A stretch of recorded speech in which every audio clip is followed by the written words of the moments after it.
Okay, hello. This is a session 0 character creation, setting creation session for the game Sorcerer by Ron Edwards. And I think what we're going to do to start off is I will introduce myself and we'll just go around the table or around the screen as it is and introduce ourselves. And then I'm going to kind of introduce what this game is about. We're going to talk about the aim of our session today, tone, subject matter, safety procedures, and then we'll kind of be getting into the creation of our characters and kind of building out this world a little bit for this game. And I'll just start, and maybe in your introduction, you might just introduce your name, give us pronouns you prefer, and also your background with Sorcerer and with RPGs in general. So my name is Robbie, he, him. I have never played Sorcerer or run Sorcerer. I've played a number of different types of role-playing games going all the way back to the time when I was in high school and playing usually Dungeons and Dragons, but a few other games then. And then, you know, I've dropped games for a decade or so and then come back to it. But, you know, so I have experience with role-playing games, but not with this particular game that we are setting out to play. And I'm just going to go left to right across my screen. So Alejandro, if you will go next. I am Alejandro, and I am an expert in Sorcerer because I played it 10 years ago at a con, and I didn't like it. Just kidding. I've played Sorcerer, and I've played Sorcerer and Sword, both at a con, and I have no idea how to play it. But I'm really looking forward to this, and thank you. All right, and Jenny? Hi, I'm Jenny, she, her pronouns. And I've never played Sorcerer before. I've played other games. Does that make me an expert too? Okay, and Walter. Hi, I'm Walter. I've played quite a few games on and off for quite a long time, starting with Dungeons and Dragons in grade school, like many people. But I've never played Sorcerer, so I'm looking forward to learning it. I've certainly heard about it many times.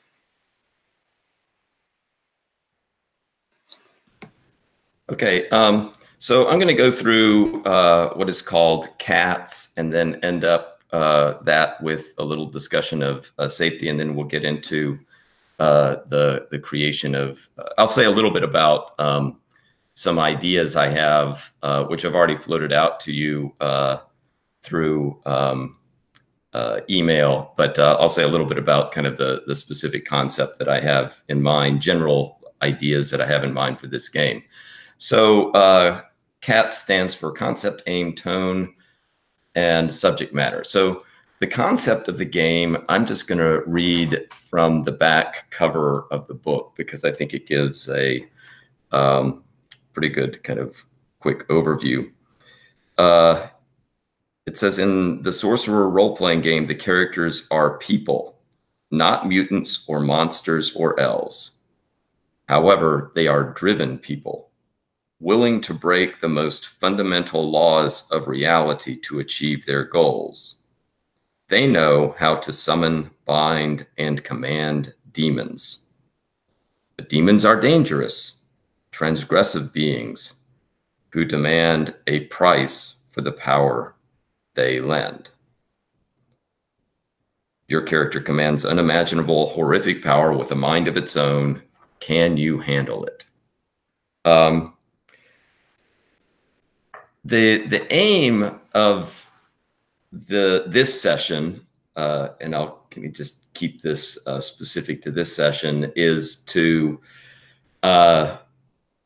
introduce a little bit of the game and get us creating characters. And when you're creating the characters, that will also help us to kind of fill in some details of the world that we are kind of creating together. The game is, there have been supplements. There have even been, I guess you would say, general kind of scenarios that people have come up with. But the game in its kind of default mode is really one where it really wants the players and the GM to kind of sit around and through kind of talking things out to really kind of flesh things out and to kind of come up with a story together. And the tone of the game, it does say on the front cover, as its subtitle, it says Sorcerer, an intense role-playing game. And I would say that the games of Sorcerer vary quite wildly in terms of the setting and the ideas that they work with. One of the core concepts of the game is humanity. And your character will have a humanity score that will fluctuate in the course of the game. And if your humanity goes to 0, the default game, that is, I mean, you're not necessarily dead, but you're basically out of the game. Okay. And so you will have at least one demon that will be conferring some special powers to assist you. In some situations, you may be pushing that power to do things that will call for humanity rolls. And if you fail those rolls, you will see your humanity go down. There will also be opportunities in the game for you to make a roll where your humanity may go up. But I would say it seems like in this game, it's more likely that if you get eliminated, you would get eliminated not because you get killed, but because you have lost your humanity. The subject matter of the game, I guess I would say a lot of this still needs to be defined, but I did provide 2 anchoring statements. One of those anchoring statements is that demons are social media junkies. And so that the kind of realm of social media would obviously be part of what we are playing with. And then the other anchoring statement, which has to do with the setting, is the most magical place in the world, Orlando's theme park empires. And Alejandro had made a question, asked me a question earlier in the week of like, does that mean that this has to be on the actual theme park property? I think that would be up for us to define. For some of the characters, it may be. For some, it may not be. The Central Florida area is definitely dominated by the theme parks, though. I mean, that it is such a huge part of the economy. You drive around, you go into stores, you see, billboards, promotions, etc., that involve the kind of theme park, empires of Central Florida. So with respect to safety, the X card is always on the table, and the X card is something that you should always be willing to use if the game is going into some type of territory that is not going to be good for you and is going to make the game unenjoyable for you. You can either say X card, you can hold your hands up like this, you can put something into the chat. And I would just ask, with the safety, that everybody is kind of responsible for this. I know that, with the chat, there may be times when I have something else up on my screen or something like that. So if you see that I'm missing something that's important, and I don't seem to be noticing it, please let me know. Also, with the game, we will observe lines and veils. A veil would be something that you could ask for if the game is going into some territory and you say, okay, well, it's okay to mention this, but I do not want to go into graphic specific details. We can call for a veil, and a line would just be specific areas where you're saying, if we go into that area, this game will not be enjoyable for me. And we can you can call for lines during the game, but also what I would like to do right now is if you want to go to the chat and if you want to put up any lines here at the start, please do that. And if you don't want to put up any lines, just go into the chat and say, okay, or give me some acknowledgement.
Okay.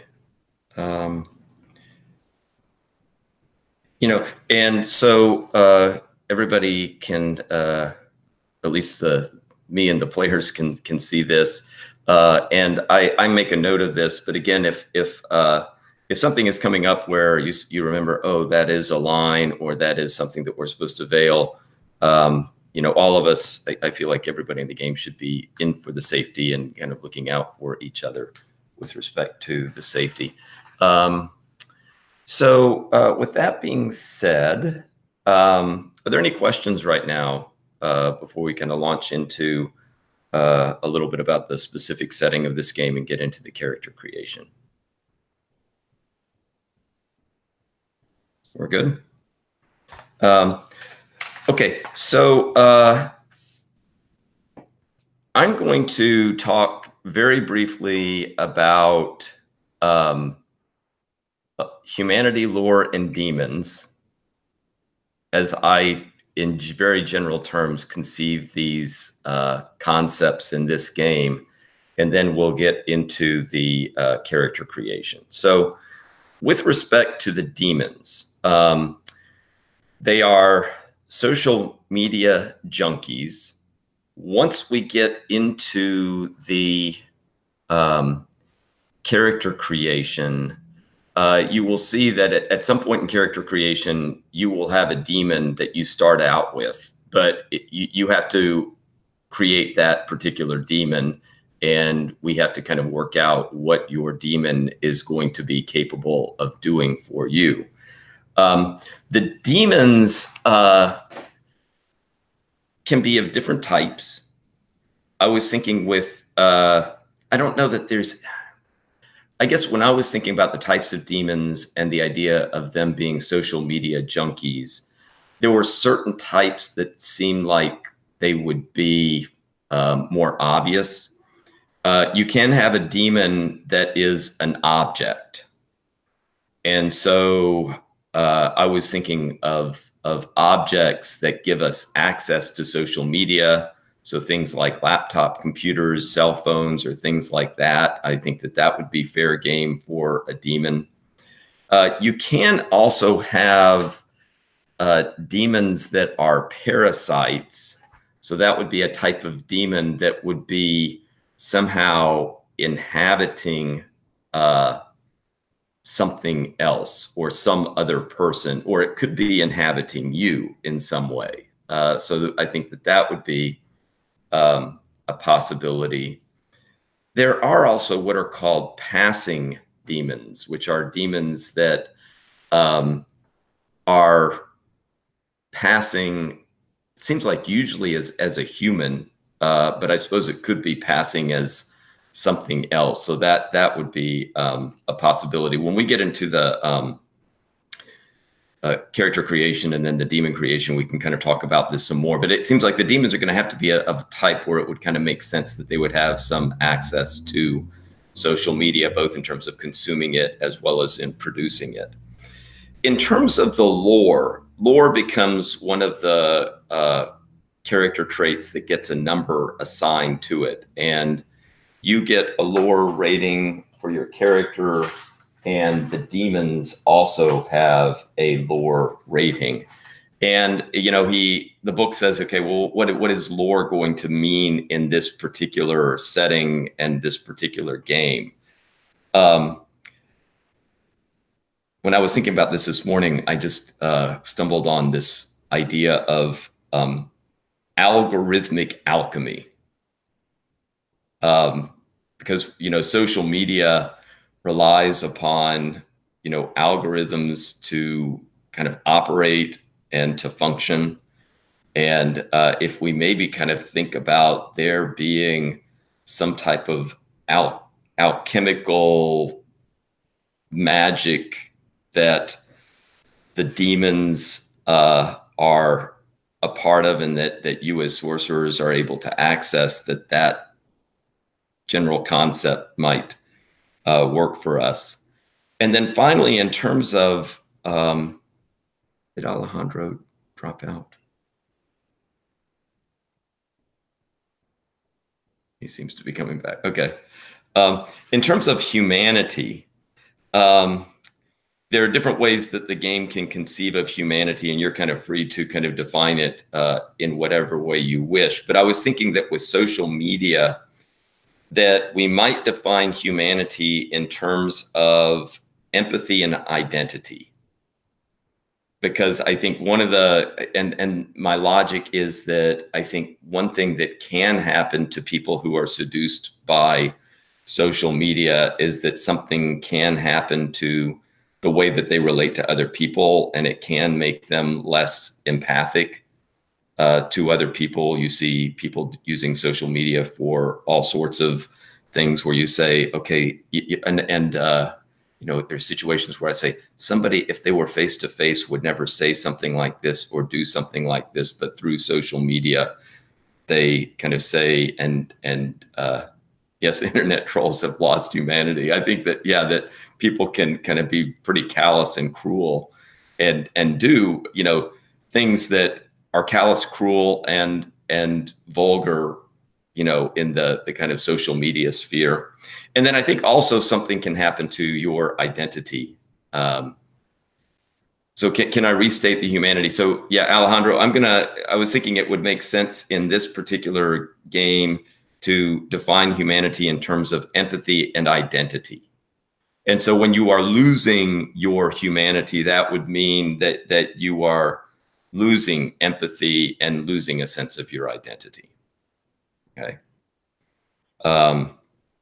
And I think that the humanity in particular will become more kind of clear as we play the game, because it's kind of up to one of my jobs as a GM is if something is happening or you're doing something where I say, boy, yeah, you're doing something that is not particularly empathic and that seems to be endangering that, then I would be calling for a humanity roll. And if you fail that roll, then your humanity would drop. Okay. So with that being said, I have shared various items with you, and I guess you should have open the character keeper for one. And if you also open up the Sorcerer character creation PDF, that would be a useful thing to have. And the way it works for character creation is you have 10 items here at the top of the page and we need to accomplish those 10 items. With character creation, you do not have to do this in any particular order. Okay, so if you want to start by choosing a cover, you can do it that, and then you can kind of jump around as you see fit. When you get to a point where you want to create a demon, we will have to go to the demon creation page, and then there are a set of steps that you have to take care of for the demon creation. And with the demon creation, you have to do them in order. Okay, I think that they're on the demon creation page. There are like 7 items or something like that for the demon creation, and I'll help you kind of work through, or I guess there are 9 items for the demon creation. So you can get started on this. I can just kind of talk about some of these items, but if you want to go on and start kind of filling in things, you can do so. Does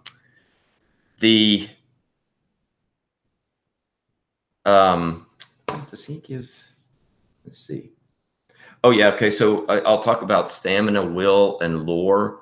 I was seeing a little actual play video, or actually it was a video where Ron Edwards was giving some advice on these attributes. If in terms of stamina, which has to do with your, I guess, physical constitution, it's not necessarily that you have to be super strong. I mean, it could mean that you have, you know, great physical strength. It could just mean that you have great physical endurance, though. So you have 10 points that you will distribute between these traits of stamina, will, and lore. And let me just see what else we get with stamina. You also, in addition to distributing those points between those 3, you also need to choose a descriptor for each. So if you kind of go down on the page under stamina, you have various descriptors, and the descriptor would help to define how exactly you get the stamina that you have, or like what would be a kind of main way in which you are able to achieve the stamina that you have. If you have a score of 1, that would mean very little of it. If you have a score of 3 or 4, that would be kind of roughly average. If you go over 4 on a score, you are definitely remarkable in that particular area. And one bit of advice would be to say, okay, well, when I imagine my character, do I want them to be especially adept in some type of physical way, or especially adept in terms of my will, which has to do with like mental strength, and also will would involve things like having a strong sense of self-esteem could be part of will. I think the descriptors would kind of help you with this. And if you say, I want to be particularly strong in terms of my social competence, that sounds like a cool character, then you would want to have a higher will. And it might be helpful to kind of just make a decision about your, you know, stamina and will, and whether you want those to be especially notable traits or not. If neither of those is really, you know, important to you, you could kind of go lower on them, and then you could boost your lore score. You also have what's called a telltale, and a telltale would be something about your appearance or your behavior that would be evidence that you deal with demonic forces, although I don't think it would necessarily be obvious to somebody who was not aware of sorcery or not themselves a sorcerer. Like, just like your you know, everyday person walking down the street might notice that you have some unusual physical trait or behavior, but a normal everyday person might not even though they might be able to see that trait, would not necessarily know that it would be a kind of sorceress thing. Because one of the things that we're supposed to imagine is that the world that we are in is kind of like the regular everyday world. And sorcery really is not supposed to be part of this everyday world. And it's really just a very small select group of people who have kind of tapped into and dabbled in sorcery. But it's not something that most people would kind of consider to be a actual thing in the world, even though your characters know otherwise, right? Can I ask a quick question? Yeah. So the descriptors for our scores, Mm-hmm. do we have to go by the descriptors that are listed, or can we make our own? I think you could make your own, you know, as long as it kind of makes sense that would be something that would be a basis for an important basis for your stamina or your will.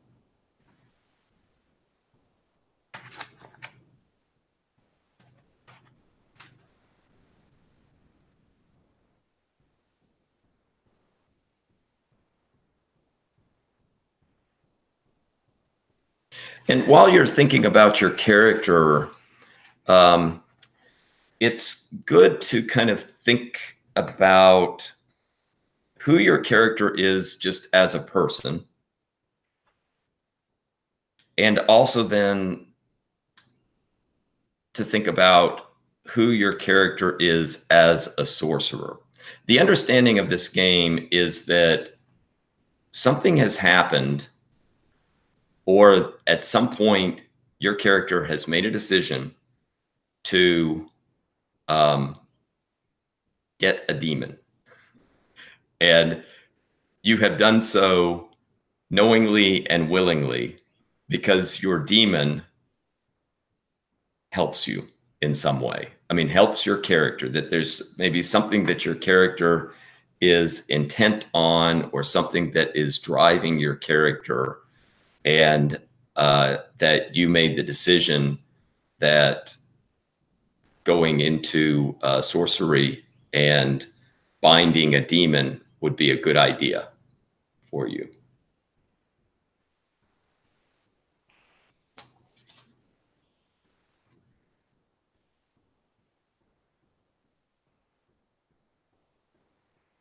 Okay, so how do demons actually help or seem to? The demons have a list of powers and abilities that they can either use themselves to help you, or they may be able to confer these powers on you. I think when we kind of get into the demons, one way for us to kind of think about the demon creation is if you could give me a sense of who your character is, what your character is driven by, and then kind of describe what kinds of things you think you would want your demon to do for you. I can then kind of look at the specific list of abilities and kind of we'll try to kind of come up with a kind of mixture of abilities that would seem to be fitting for what types of things you want your demon to do. I can just kind of give you some of these demon abilities. One of them is armor, which kind of helps you in situations where you might be sustaining some type of damage. Boost, a demon power can help you to boost a certain score that would help you when rolling things.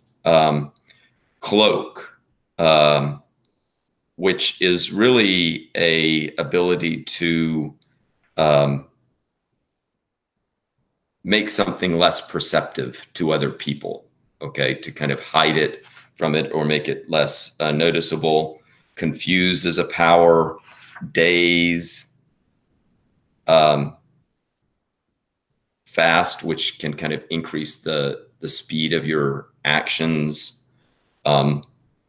Hold is a power that kind of, when launched on a target, kind of immobilizes them to some extent. For like a possessor demon, there's an ability called, most of these abilities, I think any kind of demon can use. There are a few that are like specific to a certain type. There's a possessor demon could have the power of hop, which would allow it to kind of move out of one entity that it is possessing and go into a different entity.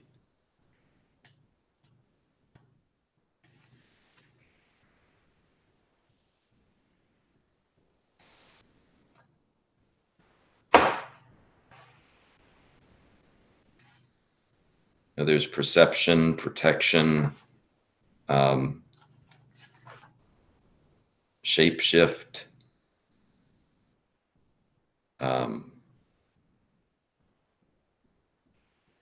How many abilities would a demon typically have, or can that change throughout the game even? Okay, the way that this will work is okay,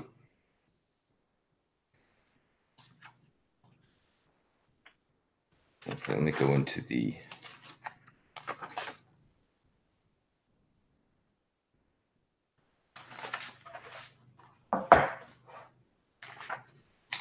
the answer is it can vary how many it has. Obviously, the more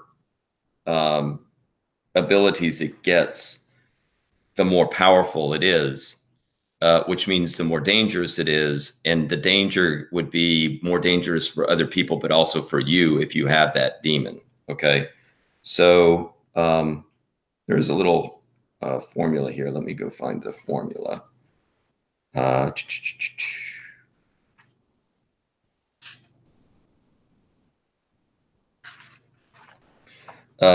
So a demon has the number of abilities equal to its lore. Okay, so its lore score will determine how many abilities it has. And the way this then works out is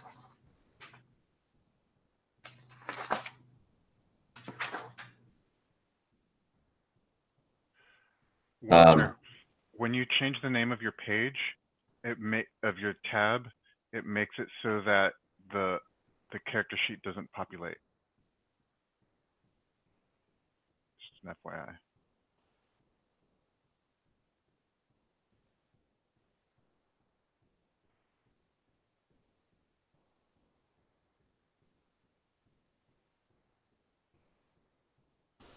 yeah, so whatever your lore is, you can set your stamina to whatever you desire. You set your will one higher than the highest of stamina or lore, and power is equal to your will. So what this means is that if you have a high lore score, that will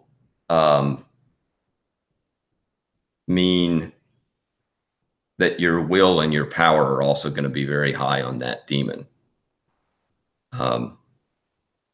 And when you get a demon to start with, we will have to do a binding roll for that demon. One danger that you have with a really powerful demon is the likelihood is that when you make that binding roll for your demon, you may not come out so well on the bind. And the demon wants to be bound, by the way. They like to be bound. And they especially like to be bound when they have the upper hand on that binding roll, because what that means is it is easier for them to disobey your commands. Okay. So if you have a demon that is bound and the binding roll did not turn out very well for you, you will have a bound demon, and it is going to be possibly a powerful demon who does not necessarily follow your commands when you want it to. And there could be very inconvenient moments when, you know, you're depending on it. But if you have a powerful demon and it's, you know, it got the upper hand on that binding roll, then that may not turn out well for you in some occasions. Right. So you know, On the other hand, a weaker demon would have less abilities, but the likelihood is that you would have the upper hand on the binding roll. Statistically speaking, that's more likely to come out, in which case that you would be able to exert more control over that demon, but it might be a weaker demon that you would be dealing with.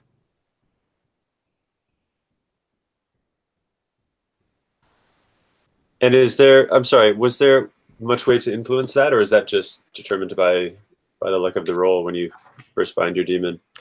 There is a little influence that you will get for this. It's mainly going to be with that binding roll. It is going to be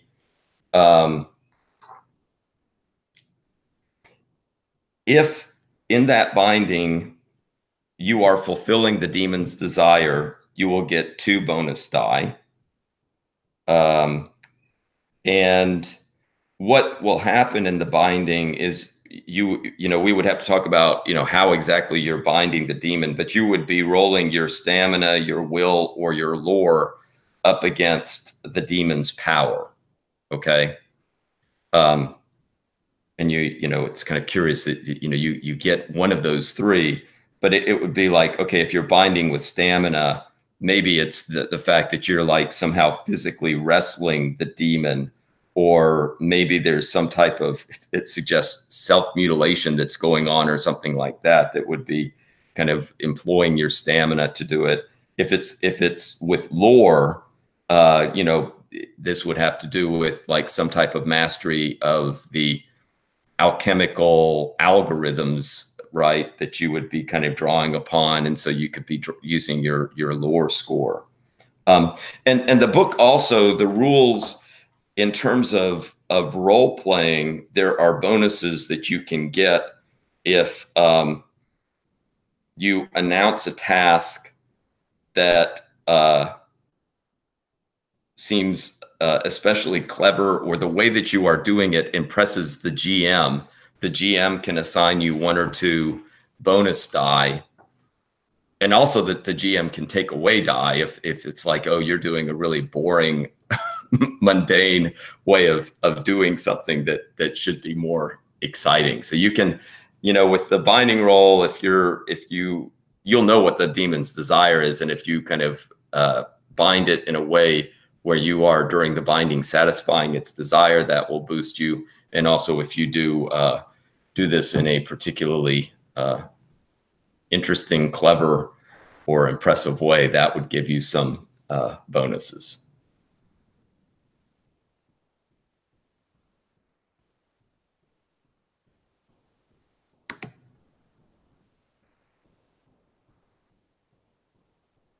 I'm going to go see how this is looking here.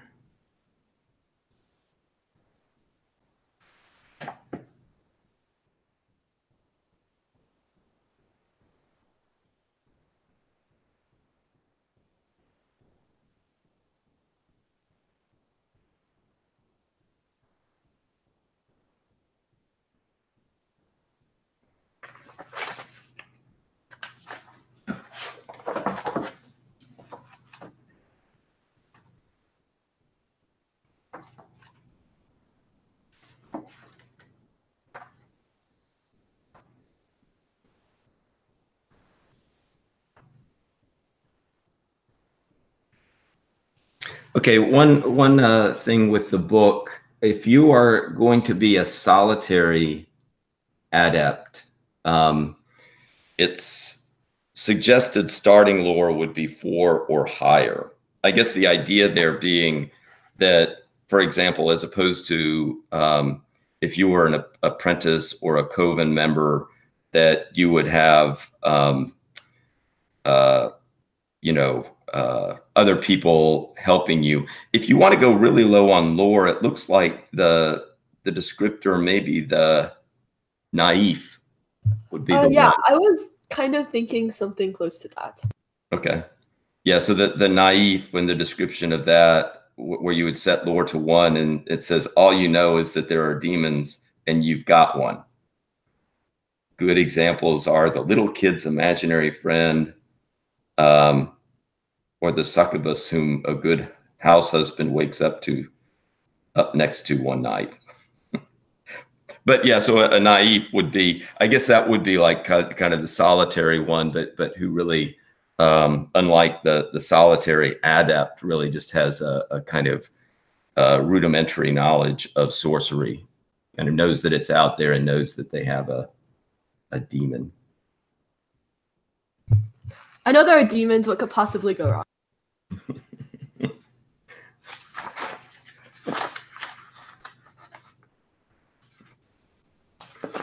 Yeah, and then your humanity is going, you either take will or stamina, whichever is higher, and that gives you your humanity score.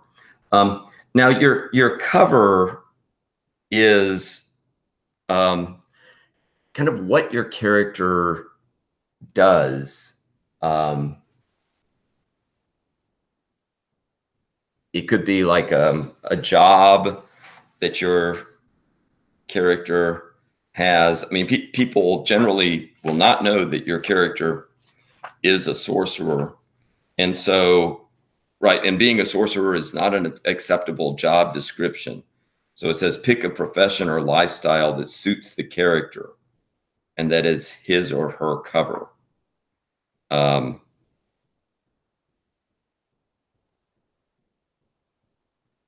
The character should own and have access to anything reasonable that people who make their living doing whatever your cover is. Okay. So, you know, if you have a cover that would kind of give you certain skills, the understanding is that you would have those skills. And it says, so yeah, go ahead. Didn't mean to interrupt. I was just wanted to say I'm starting to get like a kind of a seed of a strong character concept in my head. Okay. And I kind of wanted to like start sharing that with the group to get like help getting input. Okay. Also, I see it as like something that I would probably want to help build with you, Robbie. So okay. Do you go by Robbie, Rob? Yeah, Robbie is good. Before you do that, because I know Alejandro is going to have to leave. You're going to have to leave in a few minutes, Alejandro. You're muted. Sorry, I have an hour. I have until 9 my time. It's okay. Okay. One more hour. Yeah. Okay. Yeah. So Walter, if you want to go on and why don't you say a few things, and I'm going to take some notes here because this will be helpful to me as we kind of work along. And I probably will ask some questions, and if the other players have questions, they can feel free to jump in as well. Okay, yeah, and I'd love input too. I kind of got this general notion of where the direction I want to take my character, but I'd love people's input on like, you know, how I can build into the world, or like their ideas from other people of like what they'd like to see based on kind of my core idea. So I'm imagining that my character is, I gave my character, I said my character is an apprentice, and gave my character a pretty good will score based on a belief system. And what I'm imagining is my character has joined like a cult, right? Basically, my character is a cult member, right? Okay. And that there is a cult of which I am a pretty, you know, an intermediate level apprentice. I like know enough to be dangerous, but I'm like nowhere near the top of the hierarchy there. Yeah, and so I'm kind of starting, and so now I'm like trying to imagine like, okay, so what is this cult, right? You know, there's obviously like, I see myself as being in some ways like an underling. There's going to be this cult hierarchy. I'm imagining it to be some kind of like weird conspiracy, you know, Illuminati type cult of some kind that has its own motives beyond my character's personal motives. And so like, you know, what kind of like, but what is this cult about exactly? You know, what are they trying to do?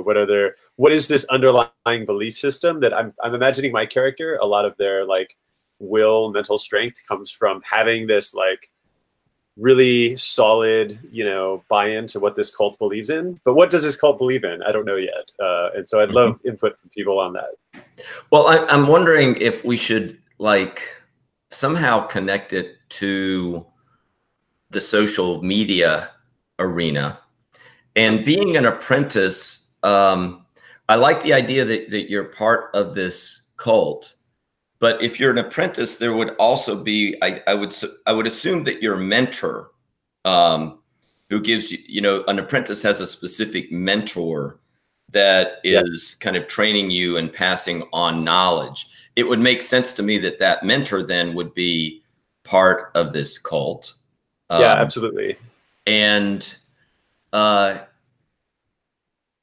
know, I guess one question I would have is, okay, since sorcery in the world is very uncommon, it's like this aberration. My guess is that like the other members of the cult are generally speaking not sorcerers themselves, but that the mentor is in the cult and also happens to be some type of knowledgeable sorcerer. And that's cool. I like that. So the cult itself has nothing to do with sorcery, but I happen to have like attached myself to one member of the cult who's also into sorcery, and it's maybe I and that mentor are the only people who are aware of the sorcery, something like that. That's cool. I like that. That's a nice twist. Yeah, and it could be you and you know, just this mentor. Maybe I would say if you wanted to push it a little further, we could say maybe he's taken two of you under his or her wing. Totally. But then I guess, yeah. So then, and the mentor has some knowledge of this kind of algorithmic alchemy that you are able to use to kind of tap into the demon sphere. I guess the question then would be, okay, what other questions that come to mind is the mentor, you know, what is the mentor doing in this cult? Like, is he or she a leader of the cult as well? Or is the mentor simply trying to use the cult because he or she has some other objective that is in mind? Good questions. I mean, some of that might be up to you to decide and have fun with that. Other twist that might be is I've also thought it would be really good fun to choose a possessor demon who hops. Okay.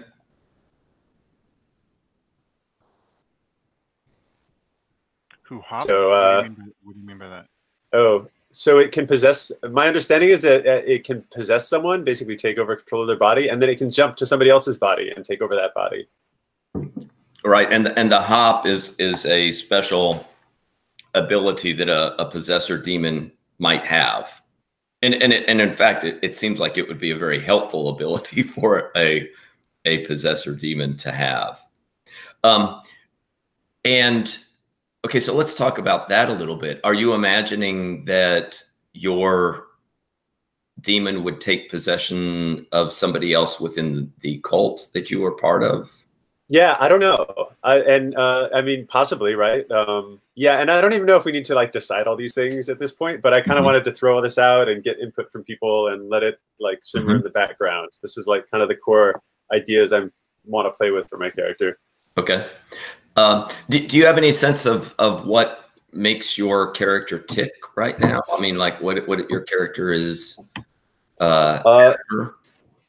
Yeah, that's a good question. I mean, I think my character is, I think to some extent, like if you wanted to go really deep, my character's kind of lost as a person and has, for whatever reason, like found this cult and maybe this mentor in particular and like latched onto them, and that's become a core part of their identity. Okay. As cults can sometimes do. So that's like that's kind of as far as I've gotten, but I wanted to throw that out and we'll see where that goes. Maybe it'll be partway into the next session before we really start to see what that means. Yeah. But I'm gonna let that.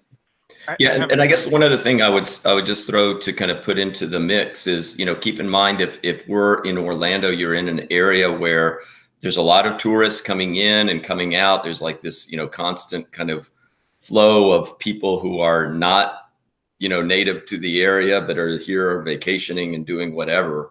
So I'm, kind of thinking about like a cult in that particular mix. And, right. and how that might factor into it. And or into social media. I mean, maybe it's, maybe it's like a cult of personality on the internet is a part of it as well.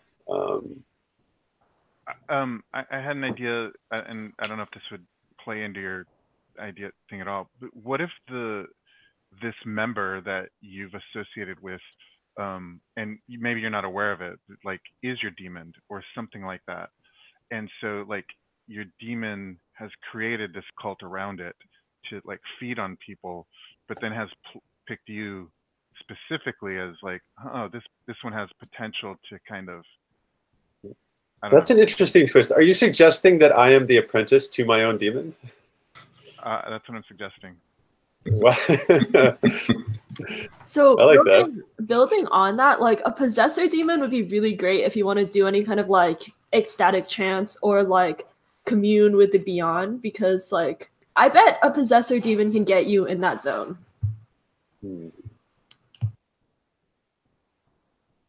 Yeah. Can you briefly say what the difference is?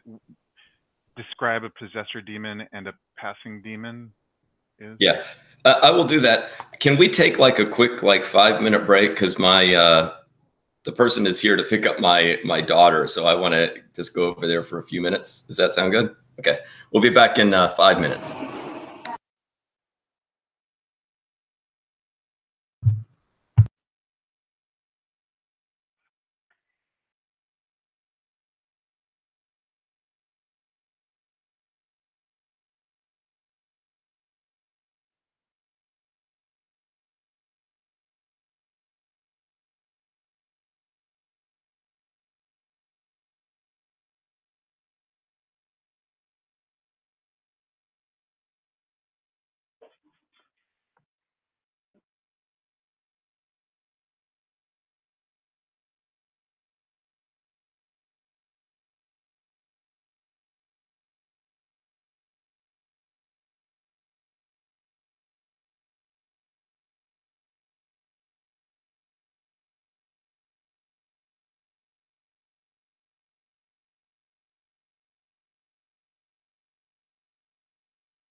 Hey, Robbie.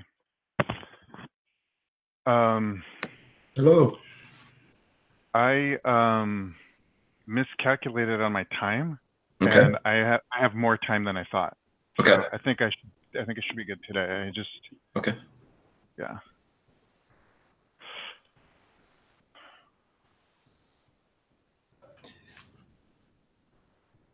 Yeah, so Alejandro, you had asked about the different demon types.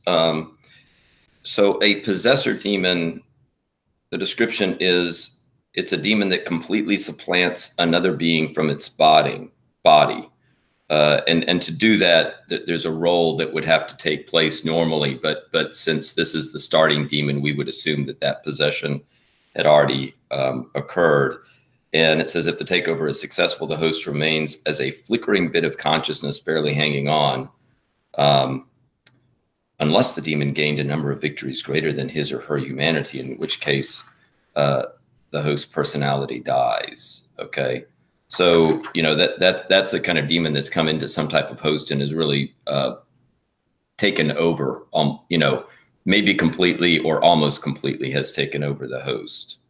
Then there's this parasite demon that lives inside a host, which and with the parasite, it's usually usually a parasite demon will live inside the sorcerer, but not necessarily. But it's often the case that a sorcerer would not want the possessor demon to be possessing them. It would want, you know, the demon to be possessing some other being, whereas the parasite often is the case that the summoner is the host of the parasite demon. And did you have a question about another type? The passing demon is, did you want to know?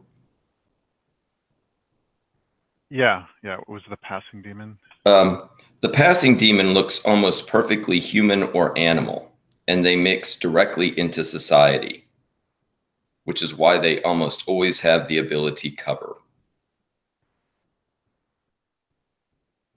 Okay, so a passing demon would normally you would see a passing demon and assume that it's not a demon at all. It's just a person, or, you know, or it could be an animal or something that it could be passing as. So And go ahead, Walter. I just noticed this kind of a possibly hilarious little interaction for my character, where if we went with my characters being an apprentice to their own demon, and the demon was a possessor demon who could hop, then my character could basically have a mentor who was like every once in a while just changing what person's body they were possessing, and I would suddenly be like associating with the different. I'd be like totally hanging out with this one person all the time, and like, you know, or like into what they were saying, and then I'd have to like switch around and be like, oh wait, okay, now that person's my mentor. I have to like go hang out with somebody else. I'm done with you. You're not possessed by my demon anymore. That could be interesting and confusing and hilarious and create some fun complications. yeah, there are two ways that I'm thinking that this would work out. Either you would have a master who was powerful and had a powerful demon, and the demon was somehow involved in your. You heading out? No, I got it. Just a question. Yeah, just 1 second.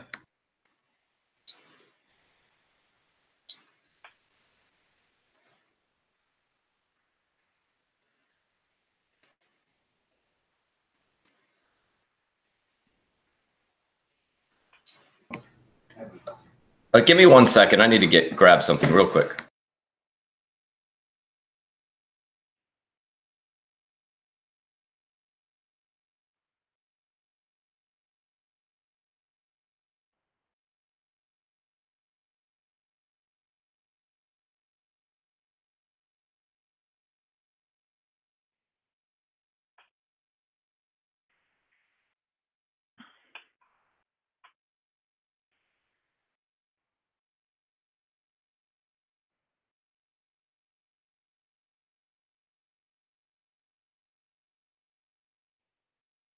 I'm getting some funky ideas around some of these different demons, like an object demon that's like a car. You could have like a possessed car or something. Sorry about that. My son. There's some interesting possibilities in this showing reading creation. I'm just talking about out loud about the character creation possibilities. Like for the possessed object, you could have like a demon possessed car or something. Or a demon-possessed toy, like a spooky Teddy Ruxpin. you could. There's some funky ways one could go with this. Yeah, and yeah, I think normally, and you can definitely. I mean, there is that object demon possibility where it could be a car, it could be a cell phone, it could be a laptop computer or something like that, right? That would be the demon. You know, I was, and I apologize. My son is trying to head out and he can't find his keys, so I had to give him another key for his car. But you know, with respect to the apprentice master, if I suppose if the apprentice if you bound yourself to a super powerful demon, right, that would kind of put you in, you know, that kind of situation where the demon would be, you know, more in control of that relationship than you are. Or as I was saying, I think you could have the master that is your master be, you know, a really powerful sorcerer who has one or more, and sorcerers can have multiple demons. So, you know, he may have one or more really powerful demons that would be in the mix. Yeah, and I'm definitely open to that, and to yeah. You know, yeah, I think there's a lot of possibilities that maybe it's even fun not to fully define it at the beginning. Like, you know, maybe I think my master's a regular human being, but I'm not sure. So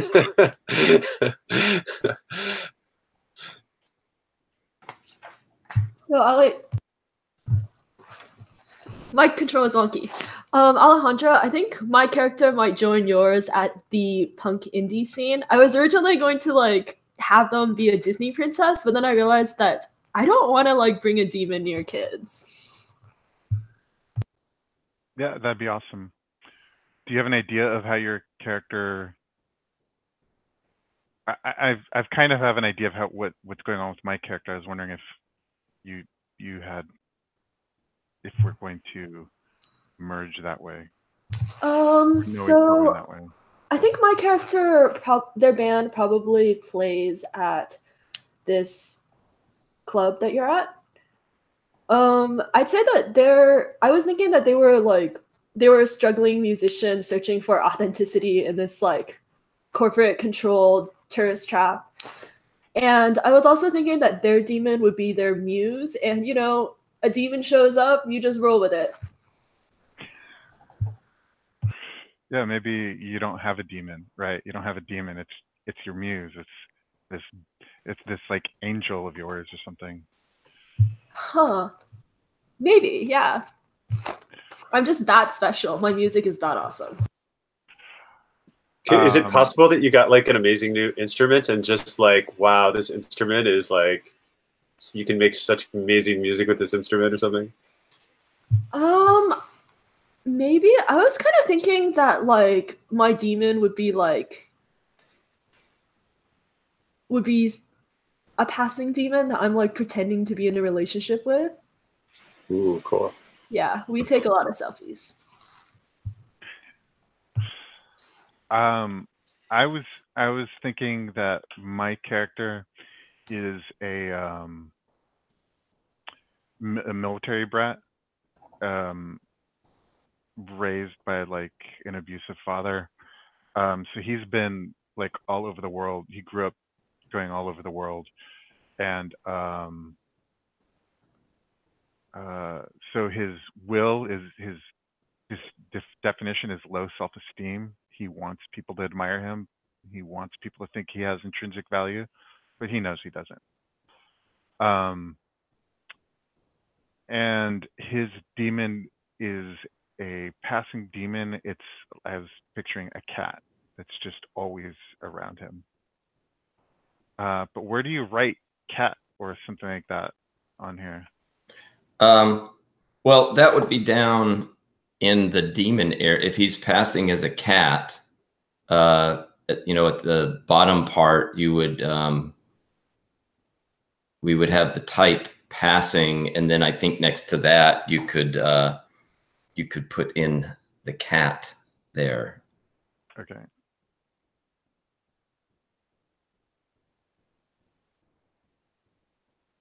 And Alejandro, what is, so your character is a bouncer. And I picture that like a huge portion of the clientele are theme park staff members that go to the club to just vent and decompress from being in Disneyland all day long. And it's probably the type of people that kind of sabotage the park when they think no one's looking. okay. Thus punk. So. And I mean, do they're you not terrible people, they're just not nice people. Do you imagine that this club is not itself associated with one of the parks? This is like some other part of town that the club would be? Yeah, it's so there's the part of town where all the touristy stuff is, and that's really clean. And then there's the part of town where the people that work at the park live, and that part's not very clean. It's kind of pushed to the side part of the town.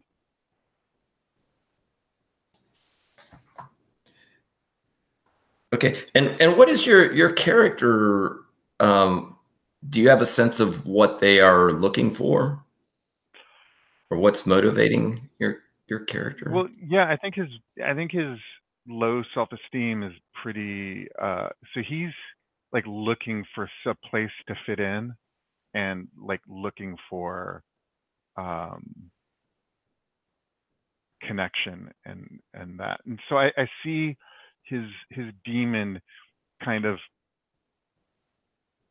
I mean, I'm sure offers a lot, or can offer anything, but one of the main things it offers is like advice on how to connect with people and like make friends.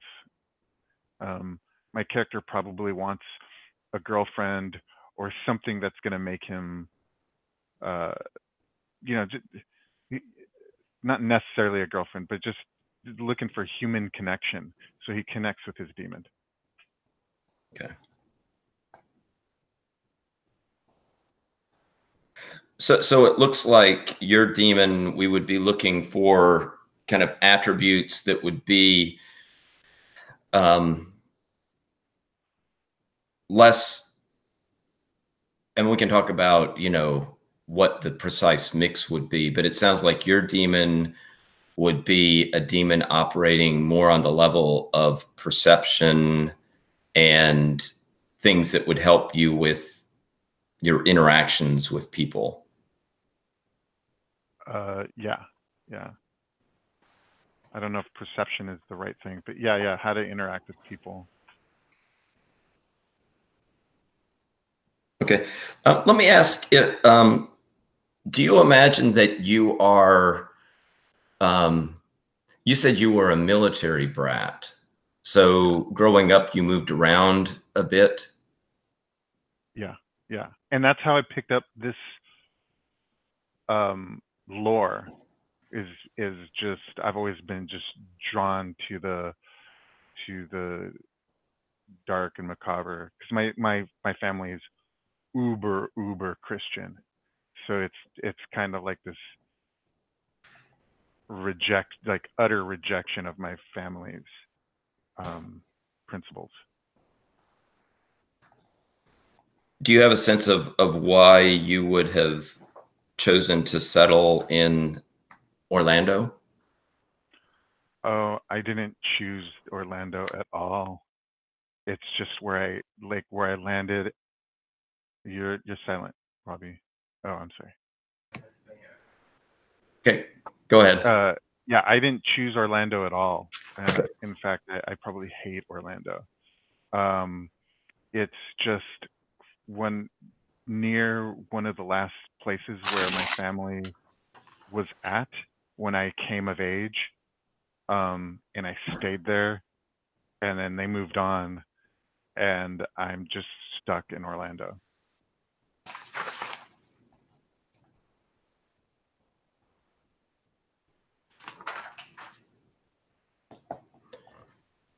Okay, and let me hear a little bit from Jenny. What are you thinking of? We know a little bit that it sounds like, okay, so you and Alejandro, your characters know each other. Do you both know that you're sorcerers?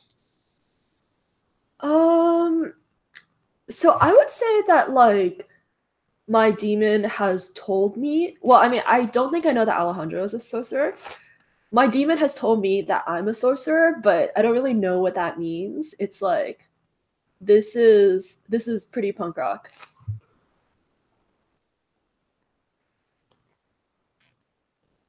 Okay.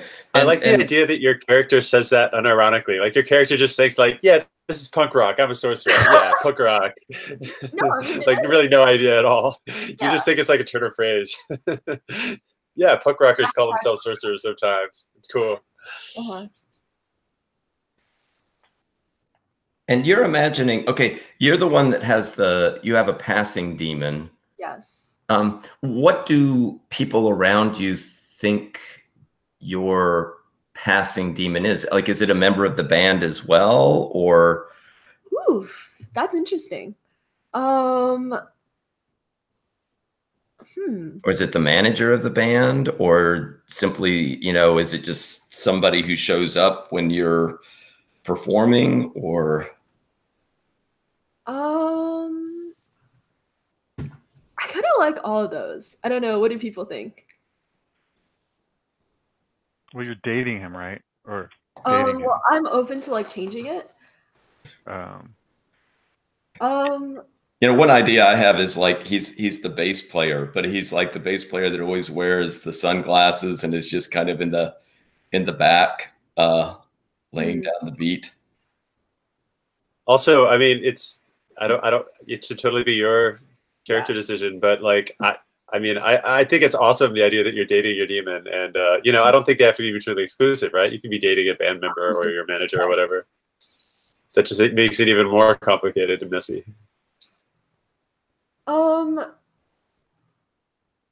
So I think I'm just gonna say that like she's my girlfriend. I don't even swing that way.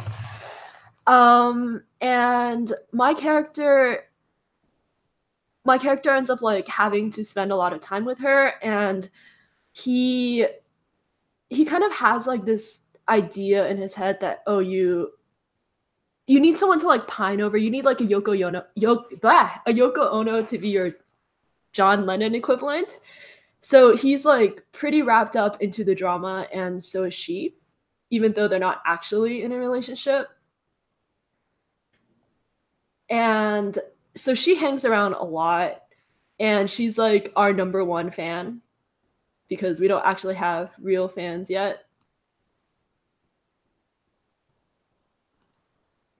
And how do you imagine that I mean, it sounds like you're in, and you can correct me if this is a wrong reading, but it almost sounds like you're a little bit in denial of your sorcery, right? That this is a demon, right? And you have this kind of relationship with the demon, which is kind of the type of thing that in this world is remarkable and something of an aberration. I mean, but like, how do you feel about? I guess I'm asking, how do you feel about being a sorcerer, and how do you feel about kind of having this demon bound with you? So, I mean, like, it's cool, this sorcery stuff. Like, the world is bigger than I thought. And, like, that, I think that really feeds, like, my music and the things I write about. So that's been actually really great. as far as like the demon, like sometimes I get like this weird feeling that I can't really trust her, but she's never really like done anything. Like she tells me she just wants to like experience the world and like help me with my art, and that she actually is my fan, which all seems like totally legit to me. So I mean, yeah, she just seems like, you know, a normal fake girlfriend. Do you have a sense of when you and your demon first kind of struck up your relationship? We've been together for about like 6 months now, but everyone says we're really close. Okay.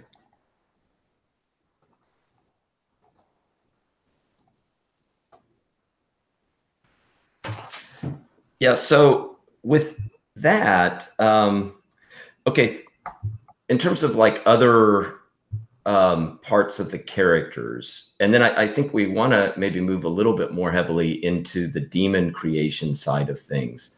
But your character, so Jenny, I think we have your cover, right? Your cover would be that you are a member of this punk rock band. Yeah. And Walter, what do you imagine your character doing just during the day? Yeah, that's an interesting question. Before I start working on that, I'm curious about, so Alejandro and Jenny's characters are already seem to be, you know, definitely have some form of anchor connection. And I'm wondering, like, just generally, how are we imagining our characters being intertwined just over the normal course of play? Like, you know, some games, the characters are like, you know, constantly interfering with each other, and that's like part of the source of the tension of the game, you know, like Monster Hearts, for example. And others, you know, like, you know, I can imagine us actually doing kind of our own things to a large degree and just getting pulled into each other every once in a while. I'm wondering if we have a sense of what direction we're going to go on that. There's nothing in the game that says that the characters have to know each other. I mean, the setting generally puts the characters in the same general locale, but with the game, there's often a lot of, you know, a scene with one character doing something, and then, you know, you cut at some part of the scene and it'll move around to what the other characters are doing. And there may be occasions when you cross paths. I mean, the way it seems right now, it seems like Alejandro and Jenny's characters, clearly it's more likely that they might be kind of involved in something together.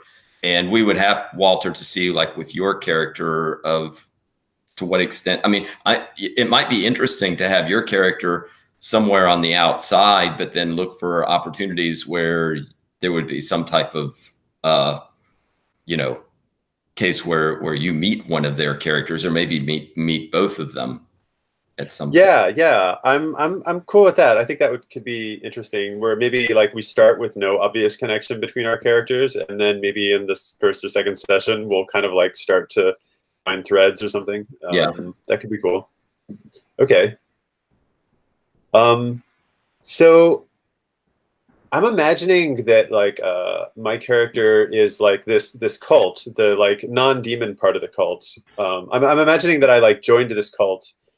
You know, and for like, I don't know, just as like a point of reference, maybe we can start off by saying it's actually like something like Scientology. Like, I don't want it to be exactly that. I think we can like move it in a fictionally more interesting way, but just as like a baseline, it was like, you know, I got recruited, I was kind of lost in my life, I like found this organization, and, you know, I became super devoted to it. You know, I like probably lost some friends as I started annoying them, like trying to like tell everybody like this is it, this is the way, right? Like this cult really became a fundamental part of my identity. And I think so that's like I mean, maybe to some extent that's my cover, or at least half my cover. I mean, I probably need like a regular job as well, but I think the like the non demon part of this cult is a big part of it for my character. And then it just so happens that, you know, the demon is also going to be like has associated themselves with the cult. I think, you know what? I think for like a day job, I just have a job as a random employee at an Orlando theme park, and you know, I'm not into it. It's just a job. Okay. I think that's my other thing. And then like as soon as I get off work, I'm like on the internet. I think, oh, you know what I think I do? I think I'm like a proselytizer. I think I'm like gonna buy into this thing where I'm like an online proselytizer and I have a blog, and I'm like this like hardcore, you know, blogger, conspiracy theorist, proselytizer of this cult's beliefs. That's how I spend my time out of work. Okay. So you're a proselytizer, like, so you're kind of a face for the cult, kind of trying to draw people in. Yeah, maybe a little bit of a face, kind of like a low-level face. I'm not like, I don't see myself as high in the hierarchy. I'm a believer. I've like totally drank the Kool-Aid, and yeah, that's how I see myself. So I can see, maybe we don't know each other yet, but I can see my character being intrigued by things that he's heard about your cult. Maybe he's heard them directly from you on the occasion, only because he's just kind of looking for a place to fit in and belong to. But at this point, he would totally deny it. He's a punk, and he's like independent through and through, and he doesn't need anybody, but kind of wants somebody, you know? Nice. That's a good tension. I like that. Cool. And as to what the cult is about and what my character believes so passionately about, I'm pretty open-ended on that. Like if somebody wants to throw out ideas now or later, you know, I'm totally open-ended about what my character exactly is so passionate about. Like for me, the interesting thing is that they're like, you know, they've lost themselves in this thing that is greater than them as a way of like finding identity for themselves. Yeah, I guess I'm wondering whether,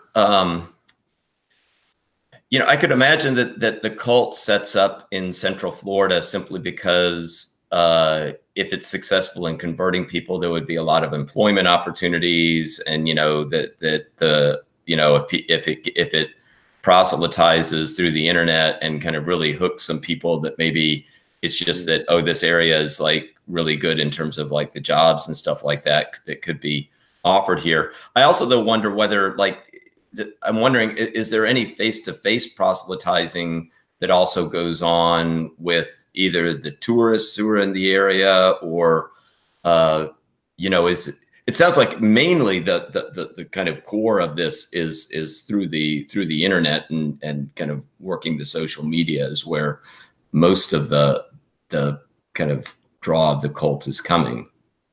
Are you guys? You know, yeah. I was just gonna say, are you familiar with? Okay, so what if they like have like their grip on the cult has its grip on like they own a couple hotels. Like it's not a, you know, it's like, let's take Scientology a little bit as something to lean into. So like it's not a poor cult. Maybe it's like a global cult that kind of has its grip in maybe like a lot of the employees are cult members. Maybe like they own a hotel or two, and that's like this kind of subtle means of proselytizing it and getting out there. And so it doesn't mean that the cult members themselves are wealthy, but that the top is, you know.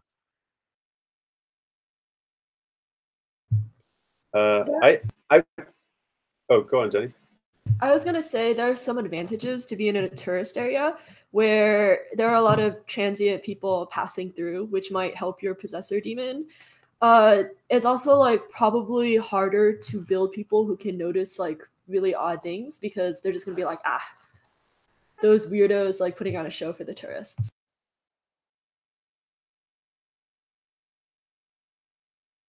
Yeah, I like both of those ideas, and kind of related to them. Like one thing that I've heard about Orlando is that it actually gets a lot of travelers from all over the world, like people from Europe and the Middle East and Asia and like, you know, South America. Everybody goes to Orlando because like Disney World and some of the theme parks are so famous. So it's actually like, you know, easy to imagine it being a place where someone could get like global reach, like try to, you know, influence people from all over the planet, you know, by, you know, as they come through town. Especially interestingly, like most people that go there with their families, it's like a place where people bring their whole family on vacation. So like now I'm getting this like kind of weird, creepy idea that they almost like they have this like weird angle on like the family or something, and like that's like a core part of their belief. I don't know. Still just throwing out random ideas. All right. I didn't mean for us to get totally sidetracked into exactly what my character's specifics are either. Maybe we should like go into the demons and other things. I mostly just wanted to like I think that's get the good. gist of my character out there. I'm loving all the feedback. Thank you. Okay, and then yeah, if we want to move into the demons, so Jenny, you okay, we have you as the passing demon. I think what we could start to do, it seems like with the demons, it might be good to just start thinking about what kinds of abilities would be ideal in terms of what you want your, I mean, their powers to be, which would be also your powers. I'm starting to get a sense. One of the things that I really like is that all of the characters, there's something kind of similar, it seems, in terms of what's motivating them. That, you know, these are all kind of people looking, and it's cool that I mean, it's all kind of connected to the sense of humanity. These are all people who are kind of looking for some type of sense of identity and looking to achieve some type of connection, and are a little bit lost in doing that, but that's a strong drive for all of them. I wonder if it would be, because I think in terms of like coming up with the specific statistics for the demons, it ultimately is related to how many abilities you want your demon to have. And can I ask you?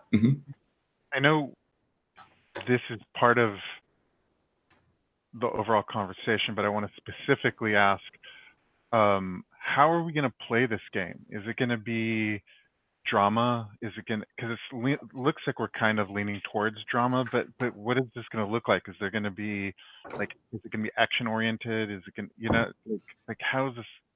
And I think it's going to really end up depending on all of us, but like, how do we want to play it, and how do we kind of end up playing it? Okay, yeah, and I think some of this, you'll see on the character sheet, there's something called a kicker. And a kicker is what really, at this particular moment where we are starting, what exactly is happening to your character that requires you to take some type of action. And so I think it's going to depend partly on how those kickers get defined. I can give you a better description. What does this say about the kicker? I mean, your characters all have like something that they are generally after, but then the kicker is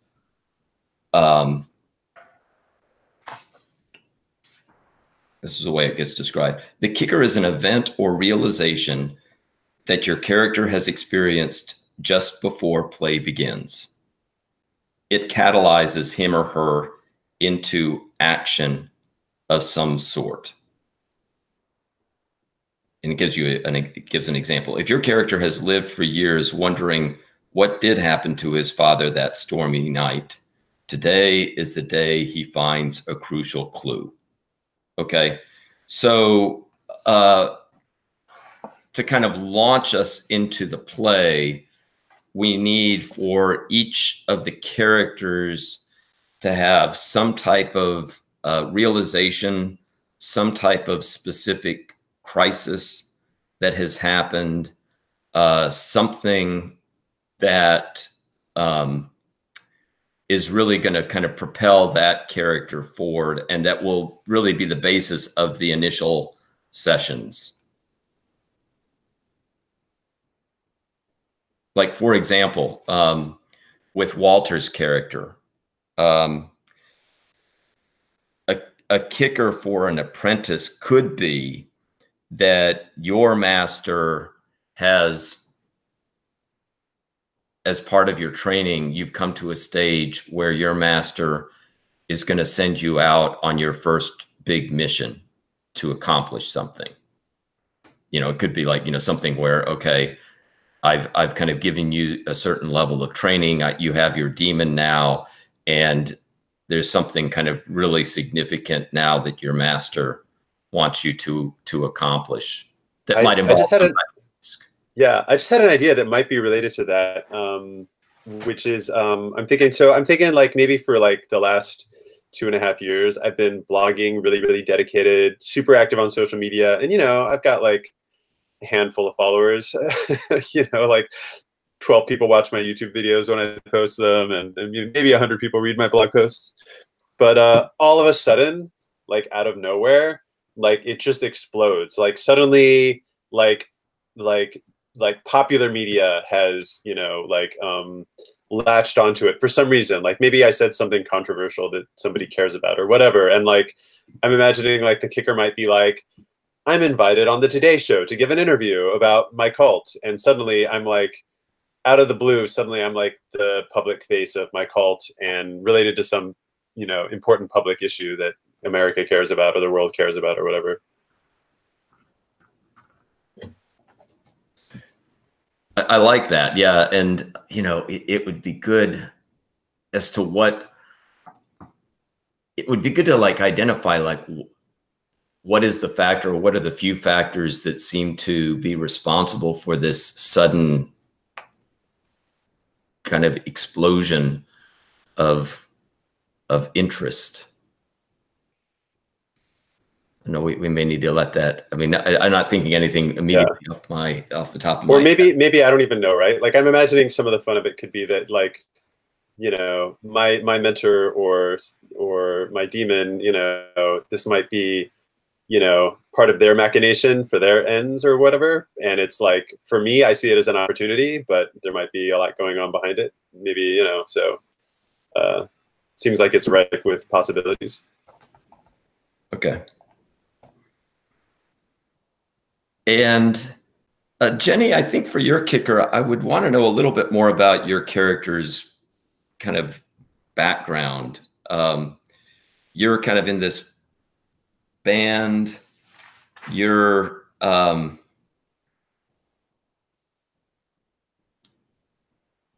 mean, are you looking for some type of fame? Is that part of what's driving you? Yeah, I mean, I think fame and art are just like so intermingled in my head that I say I want one, but really I want the other. I'd say that I was a local kid. I got into playing music like really early. I did used to work at Disney World as like a part-time job because that was what you did. Didn't really like it, but ended up coming back here to help take care of my grandmother actually. And so I think that like part of it for me is that I also have like I need to move on. Like I need to leave this place, become famous. You know, and I could imagine, since you are the kind of naive sorcerer, it seems like it would be natural for a kicker to involve, I mean, as a naive, you're not maybe fully aware of what exactly sorcery involves. And maybe there's part of you that doesn't want to be fully aware of just what kind of powers you are. I mean, you did decide to become a sorcerer, right? I mean, the kind of basic idea is that even if you can play the naive and you didn't fully, you weren't necessarily fully aware of all the repercussions, you did decide to take on a demon and to bind a demon to you. So that has already been done, but it seems like the kicker could involve your growing realization of just how monumental this choice was, that you hadn't fully thought it through necessarily. You did decide to do it, but you didn't realize all the repercussions of it. And that there could be something where your demon is making you more fully aware of what kind of powers the demon has, but you're also becoming aware that, oh, and there are some costs that are associated with this that I haven't fully thought through before I became a sorcerer. Yeah, I think she hurt one of my band members. So I think that's, well, first of all, you really need that rhythm guitarist. So that's like had consequences for my career. Oh, that sounds so bad. But also like this was one of my friends, and like I've been in denial. Like, yeah, I've been telling myself, like you said, that I've been playing the naive. I pretend I don't know what's going on, and to a certain extent I don't, but I'm getting this growing realization that, hey, maybe having a codependent relationship when your girlfriend muse demon is not so great, especially when she's like being violent toward someone in your band. And was that violence, was it because of jealousy? That's a good question.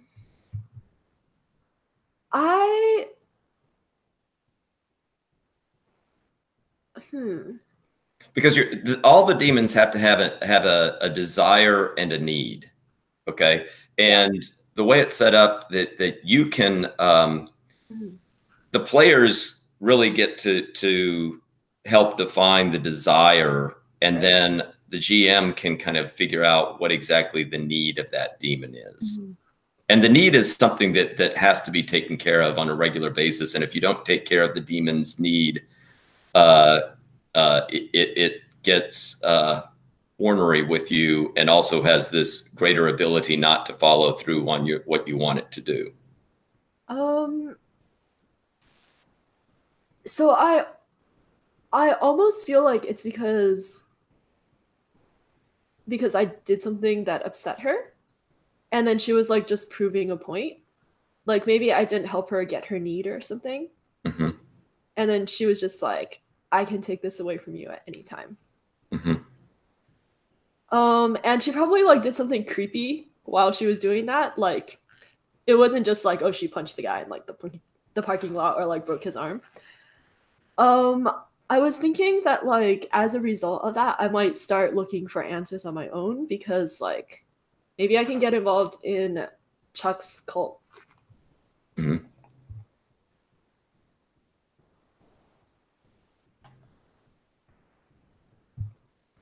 Yeah, I think it would help. It would help to try to zero in a little bit more on what is it that upsets your demon, just in general.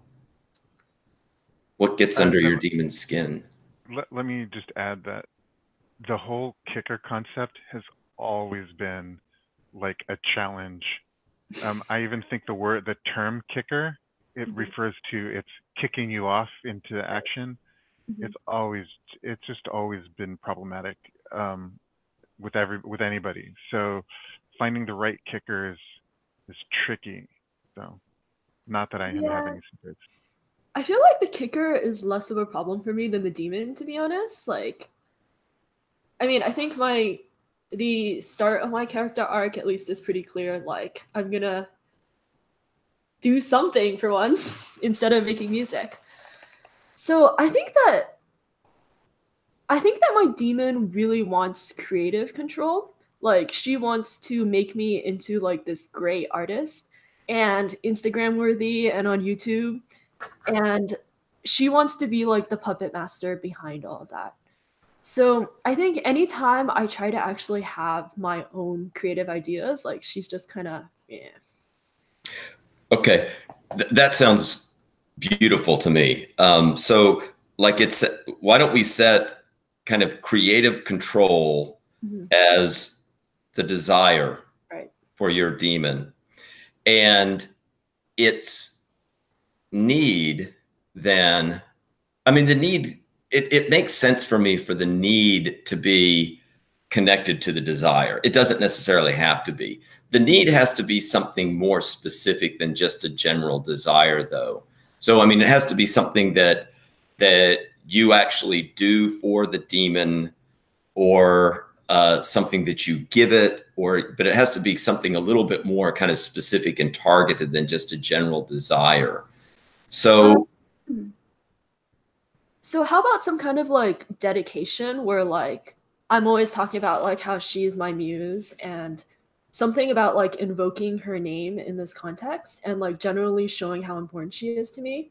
Okay. Public sense.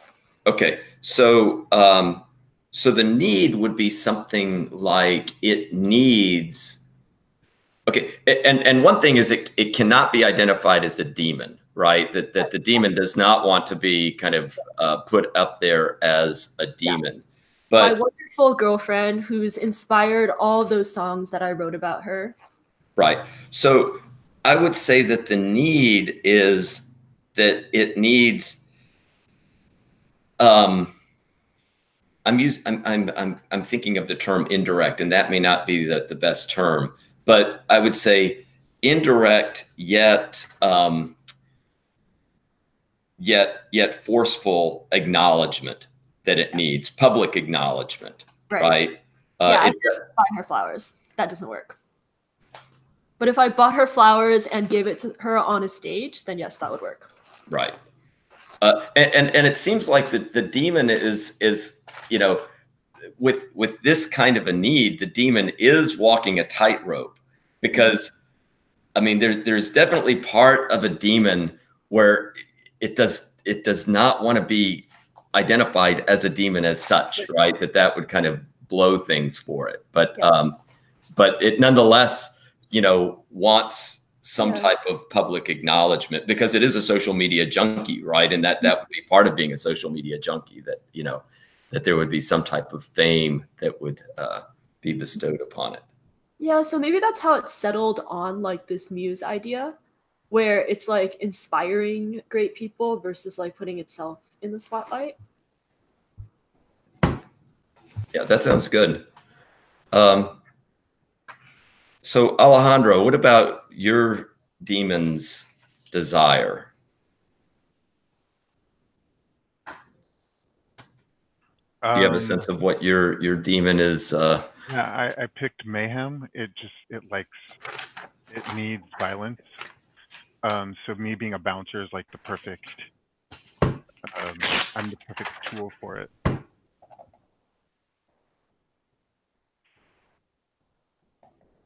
Do powers get descriptors like other things, or is it just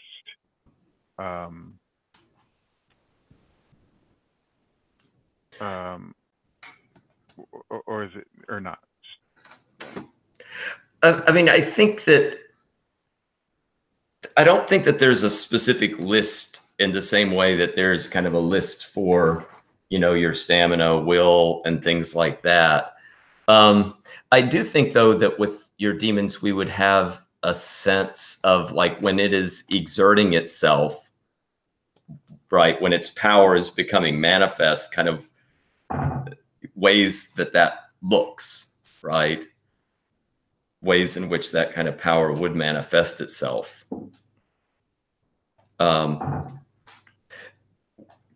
Okay, with your demon desiring mayhem, and that means for you means some type of like physical altercation. I wonder if we could set as a need. I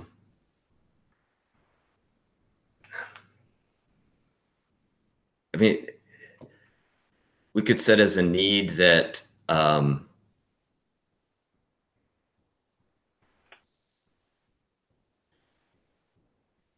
you need to. I mean, I could set as a need that it needs for you to regularly be involved in or instigate some type of violent confrontation. Yeah, yeah, that's what I'm. Yeah, 'cause I'm sure that often the bar brawls aren't like I might be creating some of them, you know, taking advantage of people's drunkenness. I was also so I gave myself 3 power. I was just going through, and I'm not committed to this at all. I gave him link, perception, and psychic force. It seems like there should be a power like charm, which would work with like my concept. But there doesn't seem to be a charm like this confuse and this command. The command is you control a general specific type of animal. Confuse is the user matches the demon's power against the target's will to force target to lose his or her next actions. I don't know. And there is also days, which would be used in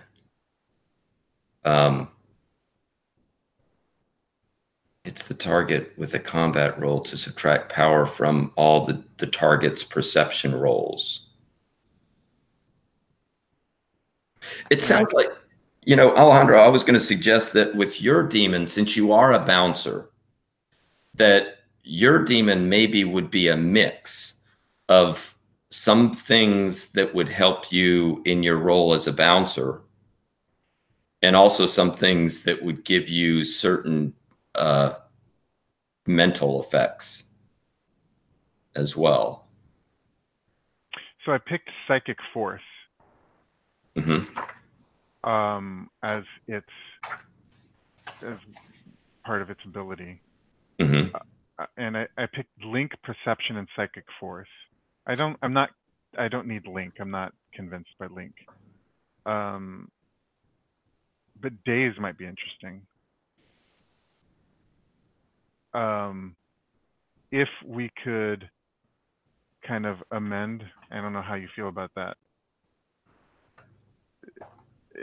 Amend it, like change it from being specifically combat to maybe allowing for, in non-combat situations, to allow for making people susceptible to suggestions or something like that.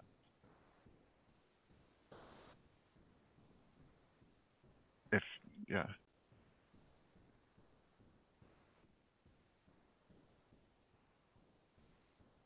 Yeah, because I mean, it has the command, but that's over non-human animals. I'm just trying to kind of get a sense if there's any others that would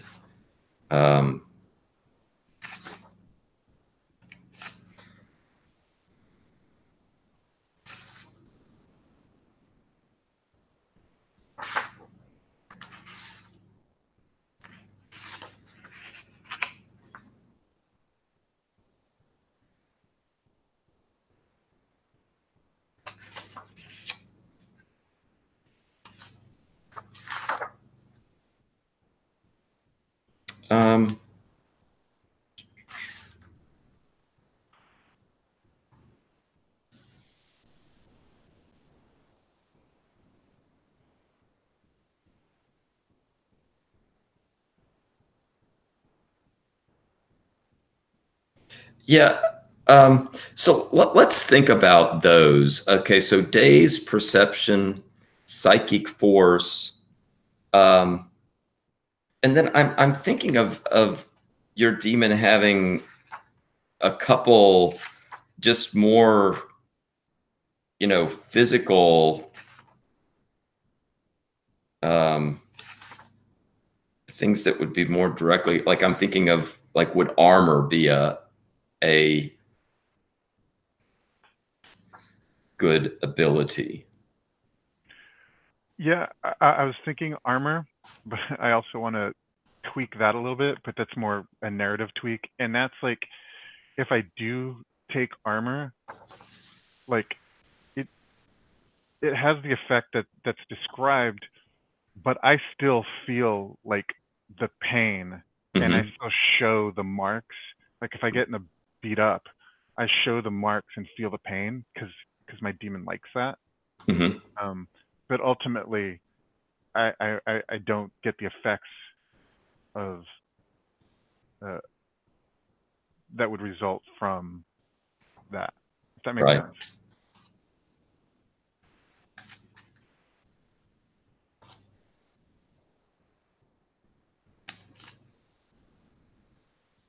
Yeah, that sounds like a pretty good set, though. I mean, that would give you 4 abilities for your demon.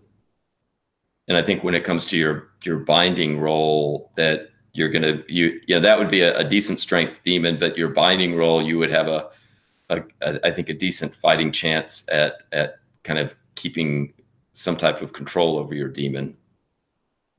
It wouldn't overpower it. So let me ask Walter and Jenny if you have any sense of what you want your demon's abilities to be. I mean, the main ones I've chosen is as a possessor demon to have both hop and cloak. I feel like mostly it just can cause a lot of mischief and confusion by really easily jumping from one person's body to another and it not being obvious that they've done so. I haven't really settled on any other abilities. I think they could have some others, but in my mind, that's like the core of how I'm conceptualizing them. One ability that I'm looking at is hint.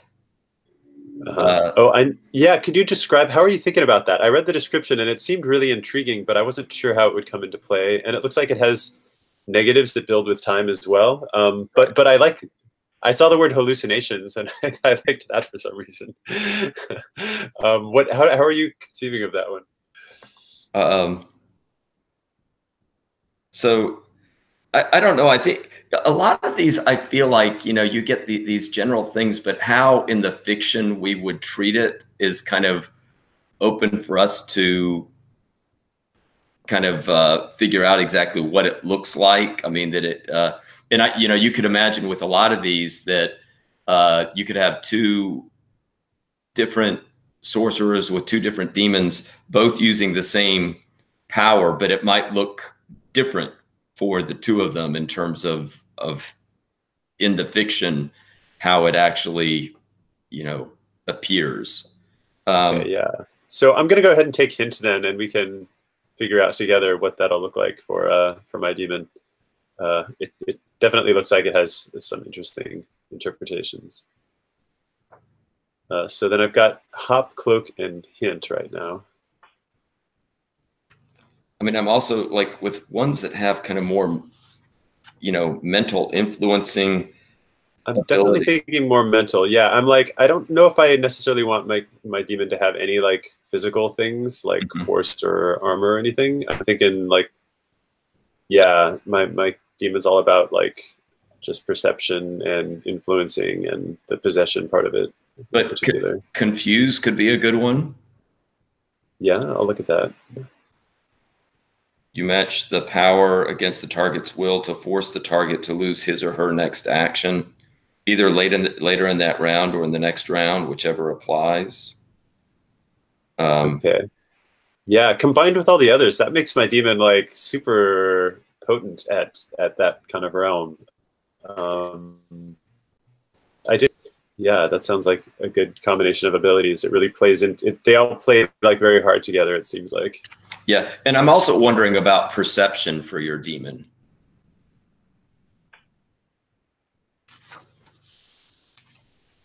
So, perception. User adds the demon's power to whatever score is being employed for perception. Exactly what is perceived must be defined at the outset. The effect can be aura reading, infrared vision, smell, or whatever. It could be enhanced normal senses. It could be an altered scale of sense or some type of weird sense. All right. Yeah. Now, if I take all of these things, if I take you know, the perception and the confuse, like that's 5 abilities. Is that seems like a pretty powerful demon at that point?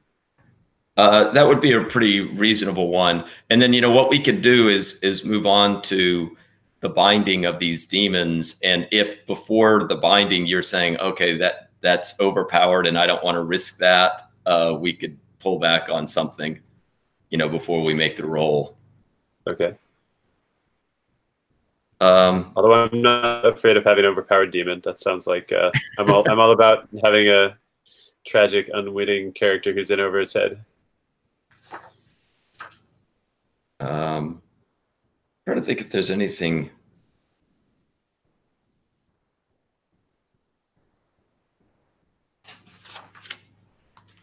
Yeah. And then, Jenny, let's talk about yours a little bit and see in terms of abilities what we could come up with.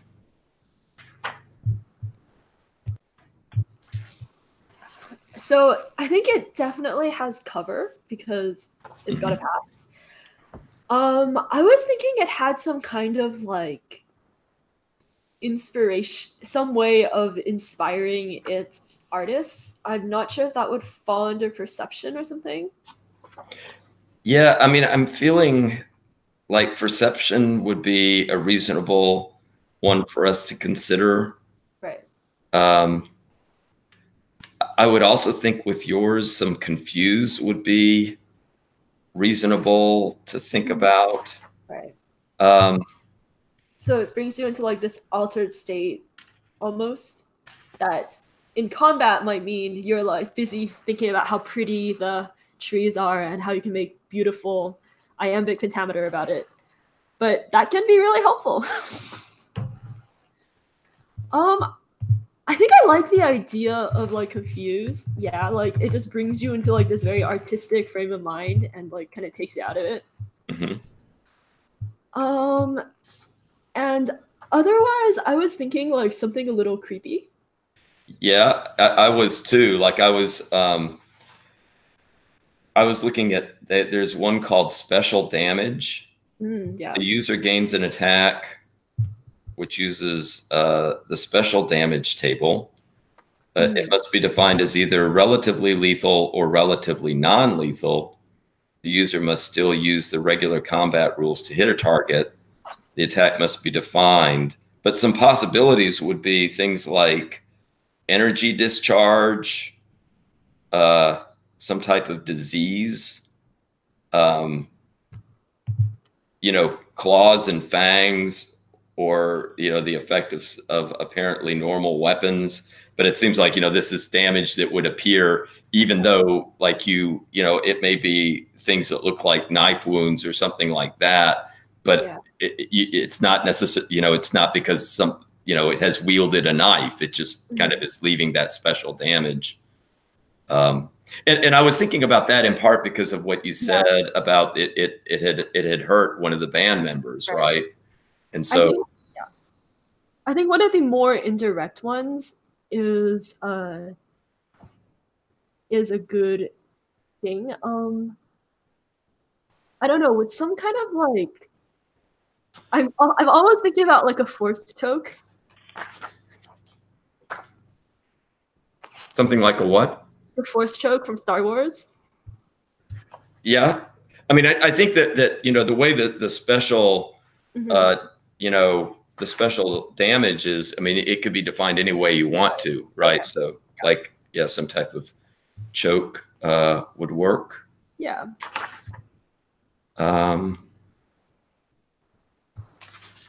Yeah, I think that's good because it's scary. It can definitely go lethal if it goes for a long time, and I think, ooh, this is gonna sound creepy, but it doesn't leave a lot of marks because like it's not actually doing anything physical, and that I think that works well with a demon. You know, another thing I'm wondering about for your demon is link. Yeah, I was looking at that too. Because I mean, it seems like your demon is, I mean, the demon and the master can know each other's whereabouts and gain some idea of what is happening around the other. With your, I mean, your demon has this creative control. Right. Oh yeah. Right, and it seems like a link would be a power that would assist in its sense of like maintaining control. Yeah, and at the same time, like my sense that it's my muse. Right. Yeah, I think that it fits our codependent, deeply toxic relationship, and Yes. also gives the demon a way to know like when I say its name or acknowledge it publicly. Yeah, that makes a lot of sense, and I like the link because you're right. It pulls both directions, right? Yeah. That the demon kind of can get a sense of your general whereabouts and what's going on, but you also can do the reverse of that. Yeah, like sometimes it's not around, but it's like I have this inspiration teddy bear. Okay, I think that's it. All right. Then I think let me go. Just I want to check our. I think it would be good to do our binding rolls. I just want, before we do that, to see if there's anything else. Oh, your characters do need to have a telltale. And I see that, Jenny, you already have a telltale, and Alejandro, you have a telltale. Walter, you should be giving some thought. A telltale would just be some type of physical attribute or mark or something, or it could be some type of behavior. And again, it doesn't, it needs to be something that others would be possibly able to notice, but not necessarily the case that they would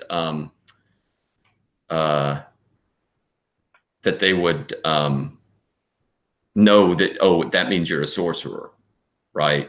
I mean, for them, it just might be, oh, that's a kind of curious behavior or a curious look that you have. You know, like, yeah. I'm imagining something about, like, I have like really unusual eyes. Like at first I was thinking maybe they're like an unusual color, but now I'm actually thinking like maybe it's something just a little more creepy, like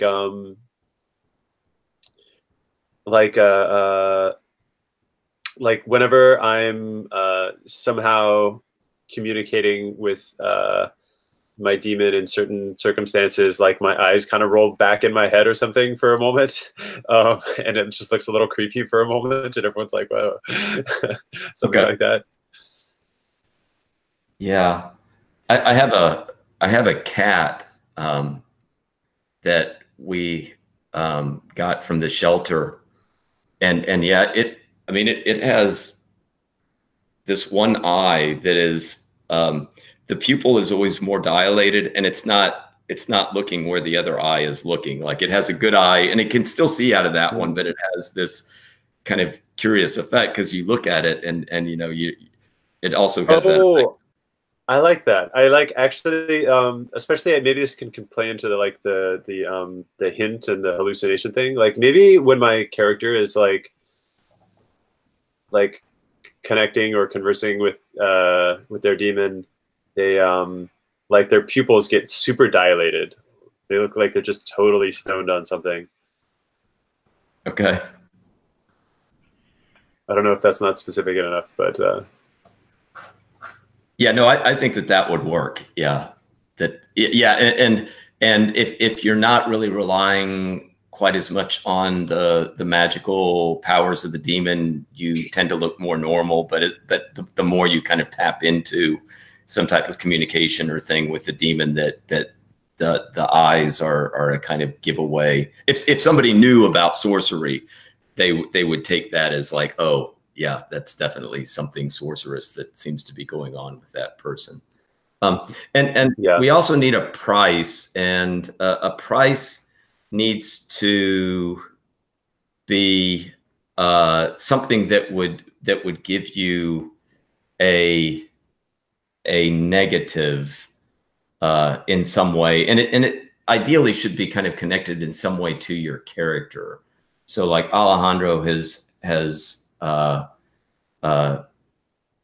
a list of these on the sheet, but you can also kind of, you don't need to feel limited to those prices that are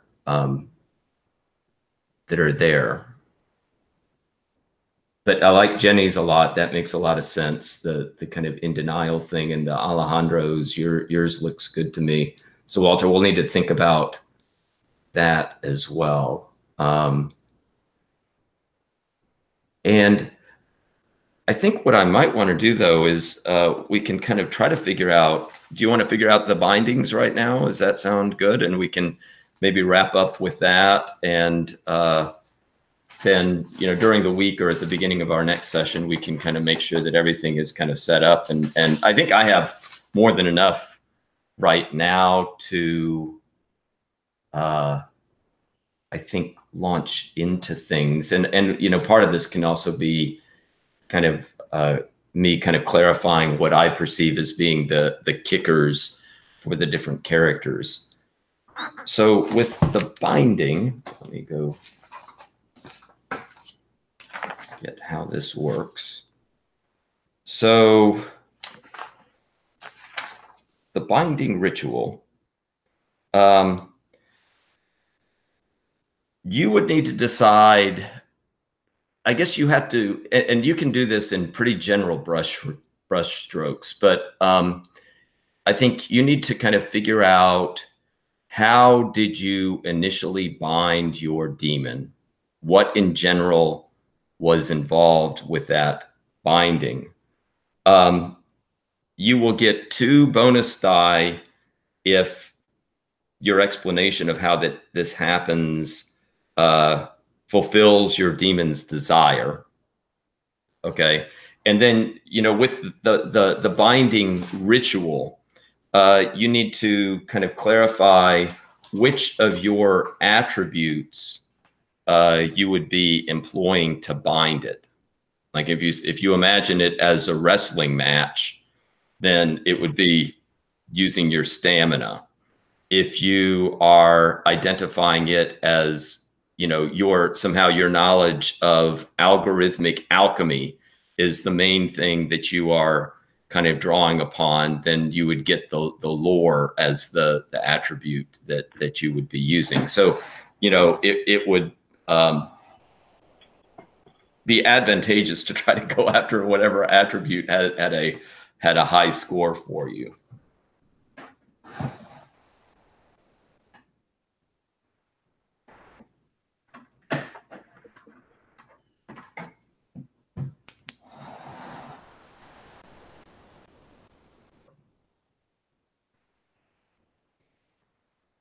All right. Well, mine would be apprentice. I mean, I'm definitely I'm imagining my mentor prepared me for this.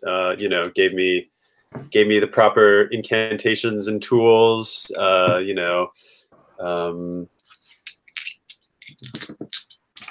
Something like that. Okay. And your demon's need is. Did we define? No, we didn't pick a need for my demon yet. Okay, because we should. So with your demon,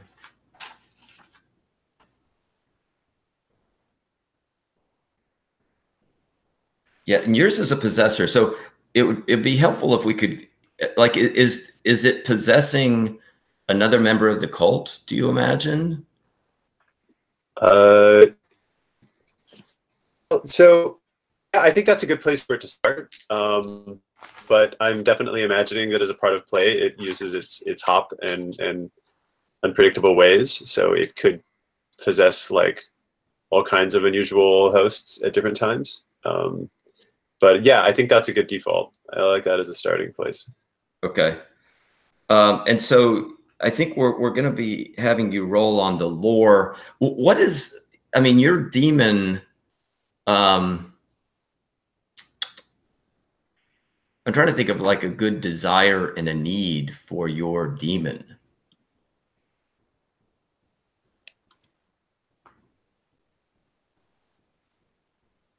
And what is your demon after?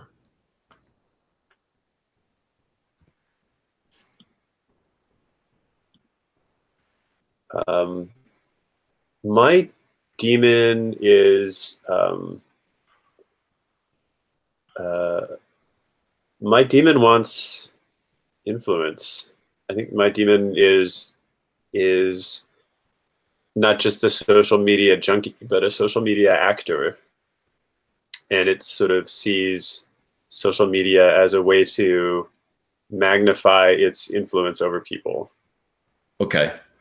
So we'll that will be the desire. And then why don't I then define as the need is that your demon needs to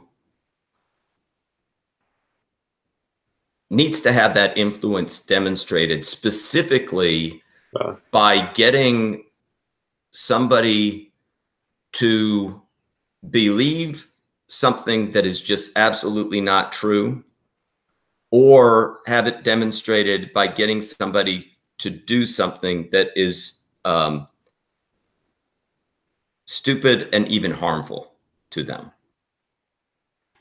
Right? Okay. It needs to kind of have, for that influencing other people, it sometimes wants this, you know, influence. It needs to have a demonstration of its influence over a particular person. Yeah, and wants to see it like really specifically demonstrated, like, okay, you've got this. Like, this is unmistakable. This person would never do that unless they were being like influenced to do it. Like, it's clearly against this person's like reason or best interest. Like, It needs to be something beyond the pale a little bit. Okay, I like that. Okay, so with your binding ritual, I think, can you explain like a binding ritual that would involve,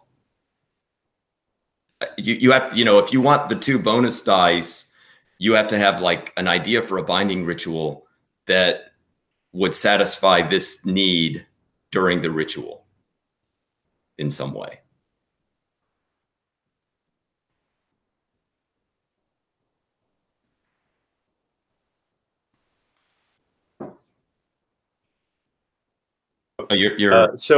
So I'm imagining that I got one of the more like, what's the word I'm looking for? Like malleable or like you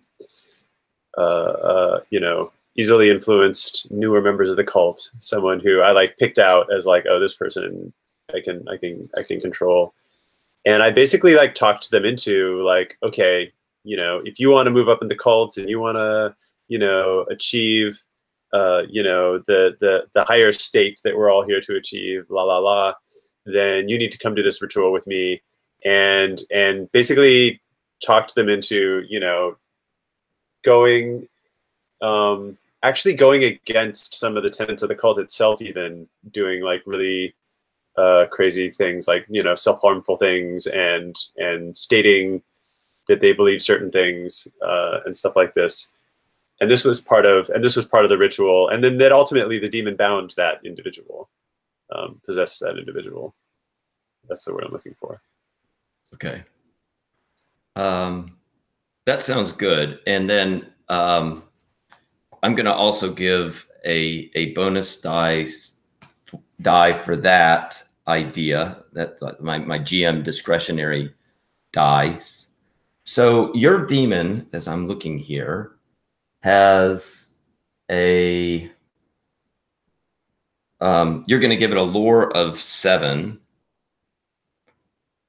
Right now, see 1, 2, 3, 1, 2, 3. Right now, I'm seeing 5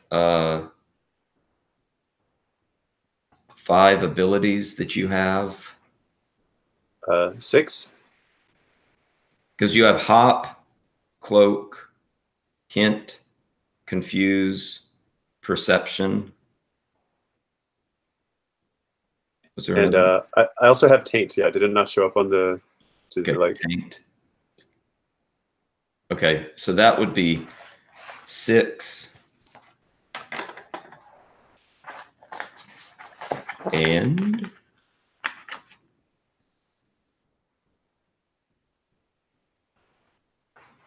equal to the number of abilities. I guess lower is only 6. Okay, so I can actually lower some of mine. Let's see. So that's 6, and then will would be 7, and power would be 7. Right. So you have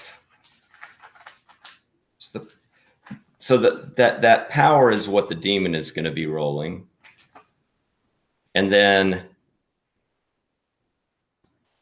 that will go up against your lore, which is 4 plus 2 for satisfying its need plus 1. So it's going to be a 7 versus 7 roll, if I'm calculating this correctly.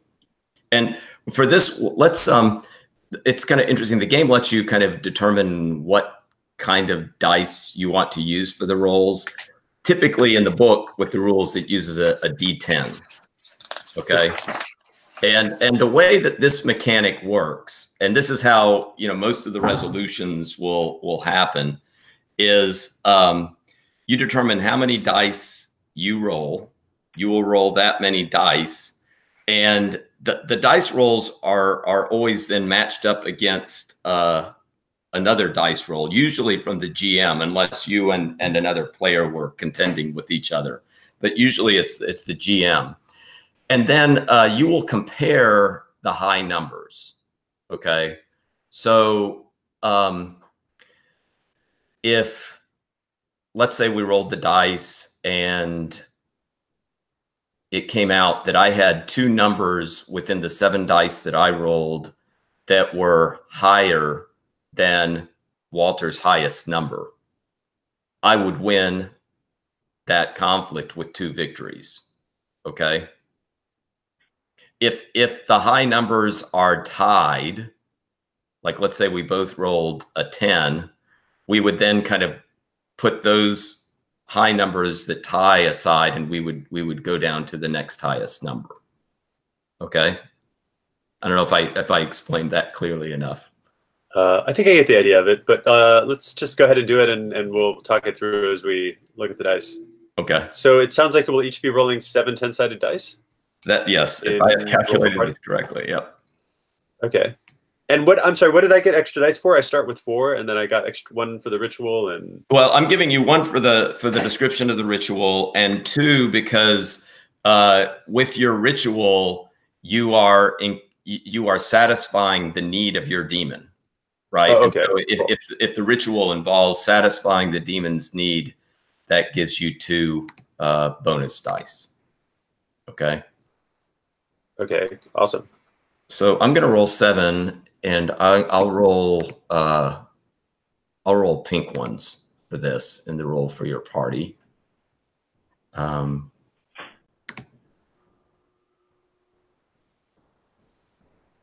Okay, and then if you want to go on and roll 7 dice. Yeah, I'll roll some blue ones.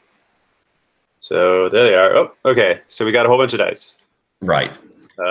So now, and they're already ordered. So it looks like I got the highest with the 10. Correct. And it's nice how this lays it out, because you can kind of clearly see you got 1 victory. Okay. And that is always going to give you a +1 bonus when it comes to commanding your demon to do something. which is going to increase your odds of making sure that your demon is doing what you want it to do. And the flip side is also true. It would decrease the odds of your demon being able to go against your orders. Okay. If let us say let's say my highest number was a 6 in the ones that I rolled, that would give you 3 victories. Okay, which would have given you a +3 bonus. But here we will make note that you have a +1 advantage.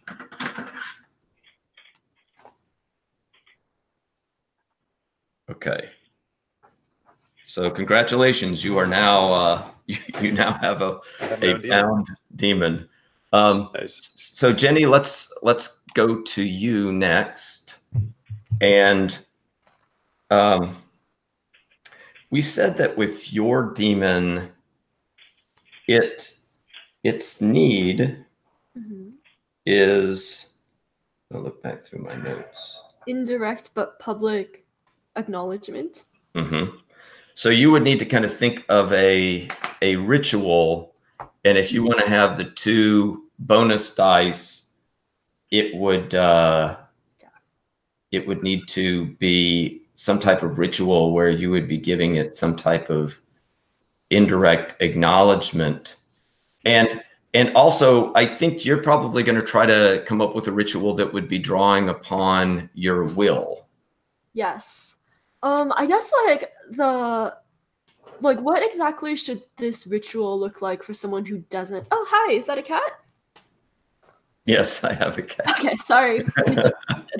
What would a ritual look like for someone who doesn't have like sorcery training? Do they just like stumble on it, or? Well, I think as a naive, it would maybe be a little rough around the edges, right. But you know, it does need to be something that you are willingly doing, right? That it's not just by chance that this is happening, that you have, you know, even though you're, as a naive, your knowledge of sorcery may not be super in depth, but that you would, you still are wanting to do this ritual. Oof. I gave myself a hard task. Can I go last? Yeah, sure. Okay. So Alejandro, do you have ideas? So your demon, I guess your ritual would need to involve some type of physical confrontation if you want to have the 2 bonus.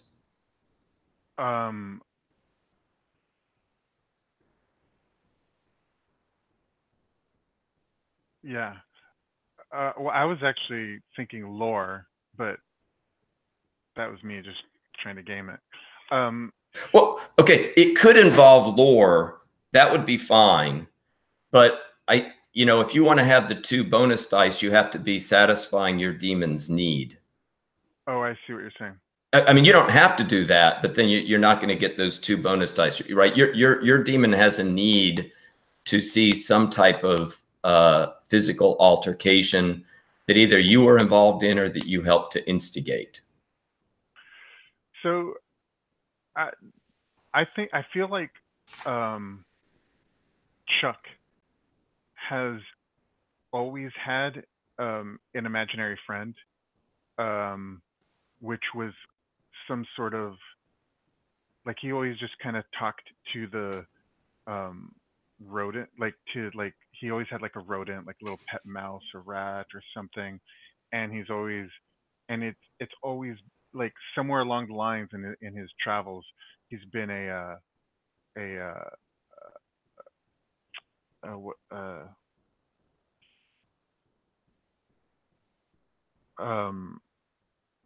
his travels with his family, he's just like, there's a demon has always just kind of he picked it up, not realizing it was a demon, and probably in his research of like anti-Christian stuff, ended up having this relationship. So he's known that this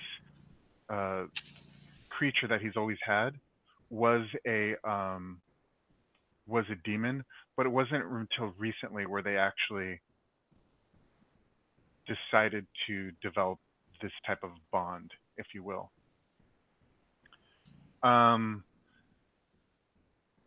And it was a like, I don't know if this is acceptable, but under its type, I put black cat or any similarly sized flying or crawling animal. So it just kind of has that kind of, it's a manifestation of just some small rodent cat-like animal. So I think that one day he realized that he can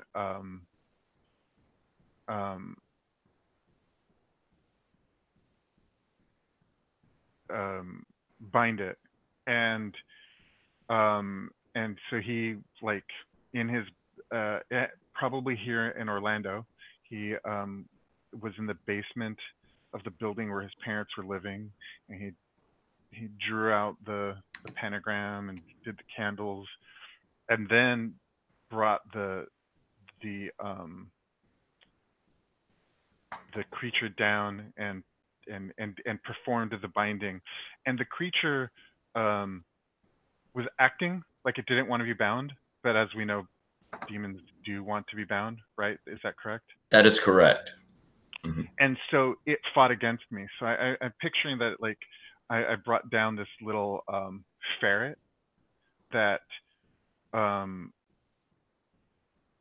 like turned into, like, it changed into some larger, not huge, but just larger thing. And it just it was just like kind of this this battle of me trying to get it into the binding circle. And I didn't know, but that was part of the ritual that it was kind of imposing. So, and it was like shredded up my arm and stuff like that. So there was a lot of bloodletting and that kind of stuff involved. And finally I got it into the circle, and then I was able to perform the ritual. Meanwhile, my dad comes down, sees what I'm doing, and beats me up, which is part of the ritual. Oh, and seeing you get some physical damage as well. Yeah. And that's and then that's kind of where the schism occurred, where my family, when they left, and I was kind of abandoned here in Orlando. Okay, that sounds really good. And one thing that I'm going to consider with this story is I have a question in my mind, and I think at some session we might find out about this. But that demon of yours that you bound, since it was already in an animal form, presumably there had been another sorcerer somewhere who had previously summoned it and had bound it. I mean, that's why it would be around. And something happened to break that binding, so that demon then was also really needing to have another binding. Because, like, if a demon doesn't just walk around unbound. Okay, if it walks around unbound for too long, eventually it gets banished. Okay, it goes back to the alchemical algorithmic stew. But so you may not fully have realized the previous background of this demon, but you happened to find an unbound demon that was somewhat in need of a new binding, and so you have this relationship going on. Does that sound? And that might kind of set in motion a storyline, possibly. Yeah. So I'm almost thinking that maybe at some point in my childhood, we landed in Haiti doing some relief work in Haiti, and I picked up some, like, maybe I being a rebellious little kid, I like stole someone's charm, to which the thing was bound. And I've just always had this charm, and I never really, to me, it was just like a lucky charm, but really it was a demon was bound to it. And so throughout our travels, I was bringing it around with me, but I never really had that type of relationship with it until this happened. And so now it's bound to me, right? It's not bound to the object. So Correct. it's released from the object, and it's bound to me. Correct. Okay. Yeah. That sounds cool. I don't know, maybe some weird guy is going to show up out of nowhere going, I want my demon back. Yes. Did you keep the charm? Do you still have the charm with you? Yeah, it's my lucky charm. It's some like some touristy type of like chicken leg on a keychain type thing. Okay. All right. So with your demon, its power is what? So you have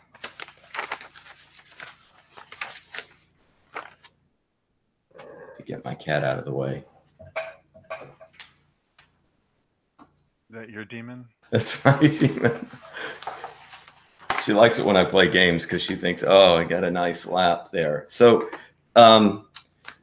you have 4 abilities for your demon, correct? Yeah. Okay. And still getting used to all of these. So with 4 lore, and you set your will at, let me see this all.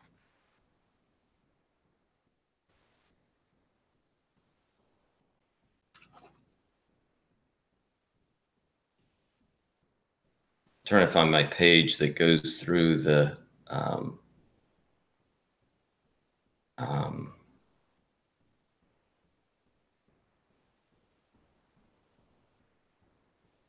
I'm trying to see what is the power that your demon is going to end up having.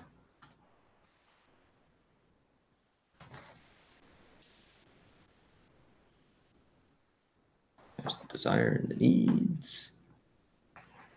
We need to be in this chapter on binding.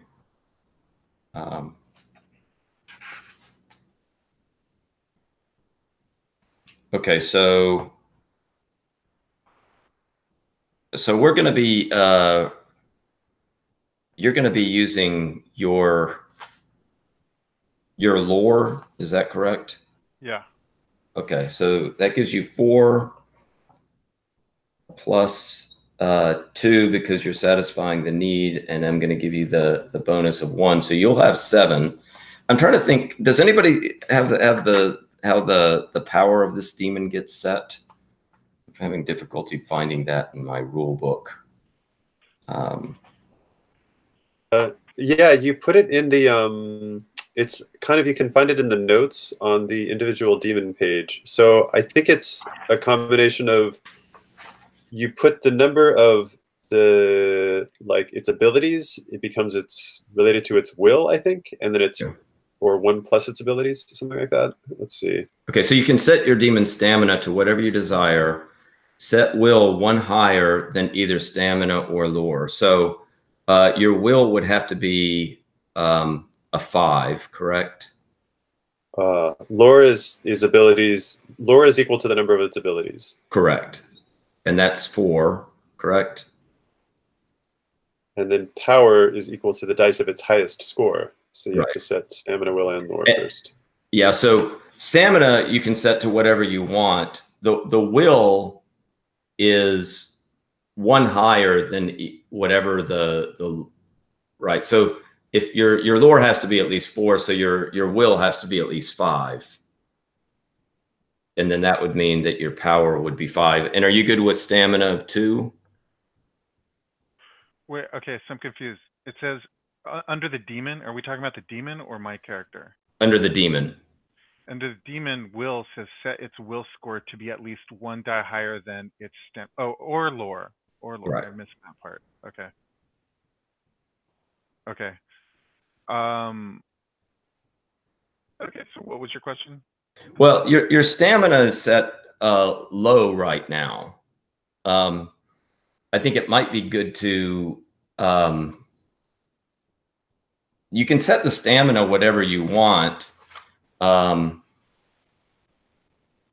think I would go up to probably at least I would go up to at least 4 on stamina. For the demon? Yeah. Just because a higher stamina is gonna allow your demon to do its powers. You know, if you're like involved in some kind of key conflict, if you have a low stamina, your demon will tend to get petered out more quickly. Okay. And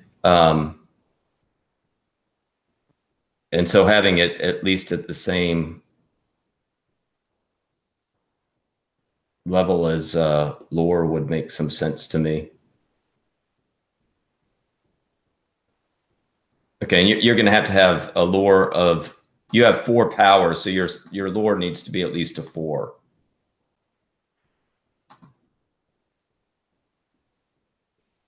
All right, I'm confused. I'm kind of been moving things around, and now I've confused myself. Like, so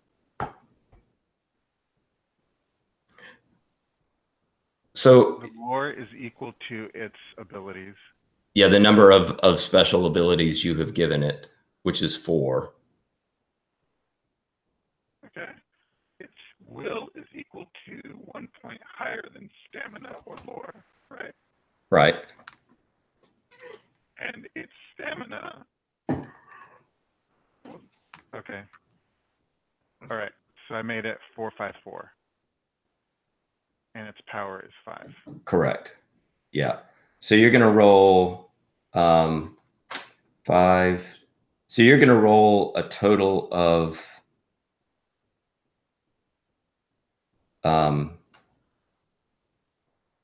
you are going to roll yourself a total of 7, and I'm going to roll 5. Okay. So I'm going to roll these blue dice since there's already 7 here. Okay. And what am I rolling? Like, what am I trying to do? Just high? Well, let me, I'm going to get rid of the pink dice here. And so I'm going to delete those. So go on and roll those blue dice.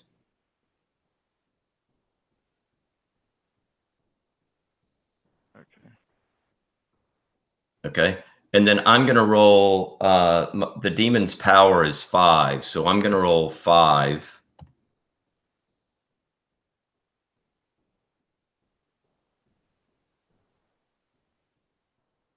And these will be the pink ones. Okay. So your highest... I haven't rolled yet.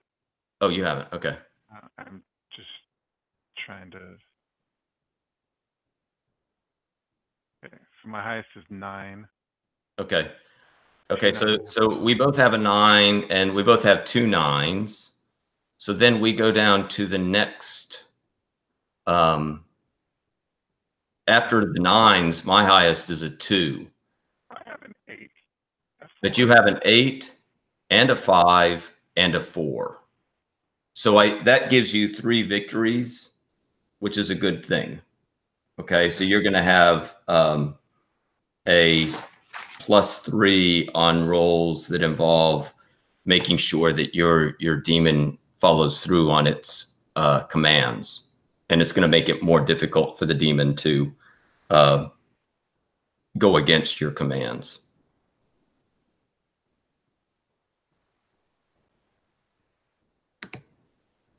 Okay. Yeah. So does everybody kind of have a basic idea of how you compare these 2 dice rolls? Like we both rolled 2 different pools. You're trying to kind of compare the highest dice against each other. And if you are tying when it comes to the highest dice, those just kind of get put aside and you kind of work your way down. And then you're trying to figure out like how many dice has one person rolled that are higher than the other person. Okay. So Jenny, you're the last one up. Yes. So I have an idea, but before I get to that, can I add another power to my demon? Sure. I was thinking, like, right now she's very focused on choking people, but it would be nice if it had something that let it, like, break bones or something, so that it could really do terrible things to a musician who is not a singer. Okay. So would that be, like, Psychic Force, or just take another, like, special?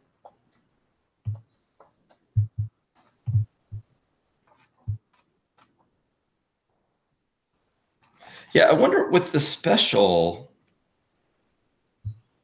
I think what we could do is, let me see, how does it, I mean, with the special, I wonder if you could define it in two different ways and just have it be the same. Have it be the same one. But you could just like decide which way you wanted to kind of manifest that. Yeah, I felt like it was a little ambiguous because it says the user gains an attack which uses a special damage table. It must be defined as either relatively lethal or relatively non-lethal. Mm-hmm. So do you want one of them to be kind of more non-lethal and the other one to be more lethal? Yeah, so like if you force choke someone, you probably eventually want to kill them most of the time. I mean, I guess it feels like thematically very different to have like some kind of crushing damage versus I'm gonna break your bones so you can't play guitar. Yeah, so why don't we just define that as a separate power, but you'll have two special damage of different types. Darth Vader used his choking people to intimidate people rather than to kill. When he I mean, killed I'm sure it probably does that sometimes too, but that probably, I mean, I sort of wanted it to have something that would work against, like, that would really intimidate, like, a pianist or a guitarist. Mm-hmm. I really like this idea. I like the idea of having two different types of special damage and one of them being more of like, okay, I don't really want to do serious harm, but, you know, I want to kind of cause some pain. And then the other one being like, okay, when I really need to kind of boost it up, right? I also have this other type of special damage. Okay. So, and then what is your ritual? So my ritual was, I mean, you always hear like rumors in the scene about like musicians who've made deals with demons or the devils. It's usually jealousy. But I was like talking to this one guy who was pretty drunk. He seemed to know what he was doing. And he showed me like this book he had with like a bunch of stuff written in it. And so he went to the bathroom. I stole his book. And the ritual I chose was this one that required me to like kind of sing a public hymn almost to my demon. And so in the middle of a set, I was just like, hey, so I got this cool new song. We're going to sing it. Here's the chord progression. And then everyone like looked at me like, what are you doing? And so I sang like a minute of this song that was just praise to my demon, but in a language that I think no one, like in an old language, so it sounded like gibberish. And at the end of that, I think like it kind of walked up and then just like greeted me. And as far as anyone knew, like that was just when I met my girlfriend. Okay. Does that fulfill the indirect public acknowledgement? I think so. Yeah. And you're using your will as the one that you're going to be using? Yeah. Yeah. So you get 7 and +2 for meeting the demon's needs, +1 for the GM discretionary dice. So that's going to give you 10 dice to roll. And then your demon's power level is, you have a total of you have cover, perception, confuse, the 2 special damage moves, and the link. Is that right? Yep. Okay, so 1, 2, 3, 4. That's a total of 6 lore that you will need. And D10? yeah, you're going to roll a total of 10 D10. And I have to see what your demon's power is. Your demon's power is going to be, if I have this calculated correctly. So what are you setting you're going to have 6 lore for your demon. Okay. Because you have 6 powers. Mm-hmm. And you can set your stamina at whatever you want. Your will be 7, and that's going to make your power 7 for the demon. So I think the demon has 5 powers. It'll have 7 power. Oh, okay. Got it. Right, because you have 6 lore, which means the will has to be 1 higher than the lore. And the lore is the number of abilities it has? Correct. Correct. Yeah, I think mine only has 5 abilities, unless I'm miscounting. It has cover, perception, confuse, link. Oh, right. I forgot perception. Okay. Sure, it has perception. Is that okay? Yeah. Okay. Right. So it'll have a 7 power. What do you want the stamina to be? You can set the stamina at whatever you want. So it doesn't seem like a super fighty demon. Well, I mean, not physically fighty demon. Mm-hmm. So would like a 2 be reasonable? I would go higher, because I think when you get into a scene and you start wanting your demon to use its different abilities, the stamina doesn't necessarily, it could have to do with like physical force stuff, but anytime it's using an ability, it's going to be kind of ticking off against some stamina. And so if you get into a scene where you need like the demon to exercise the power multiple times, if the stamina is too low, it runs out of its powers. Okay. I'm gonna say a 4. Okay. Okay. All right. So for this binding, then we'll go to the roll for your party, and I'm just going to go on and clear everything out of the.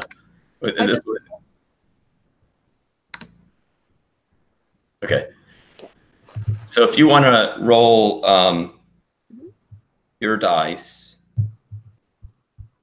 okay, and then I'm going to roll 7 for the demon. All right. So you got 1 victory, so you're going to have a +1. Nice. Okay. So you and Walter both have +1 on this binding strength, and Alejandro has a +3 binding strength.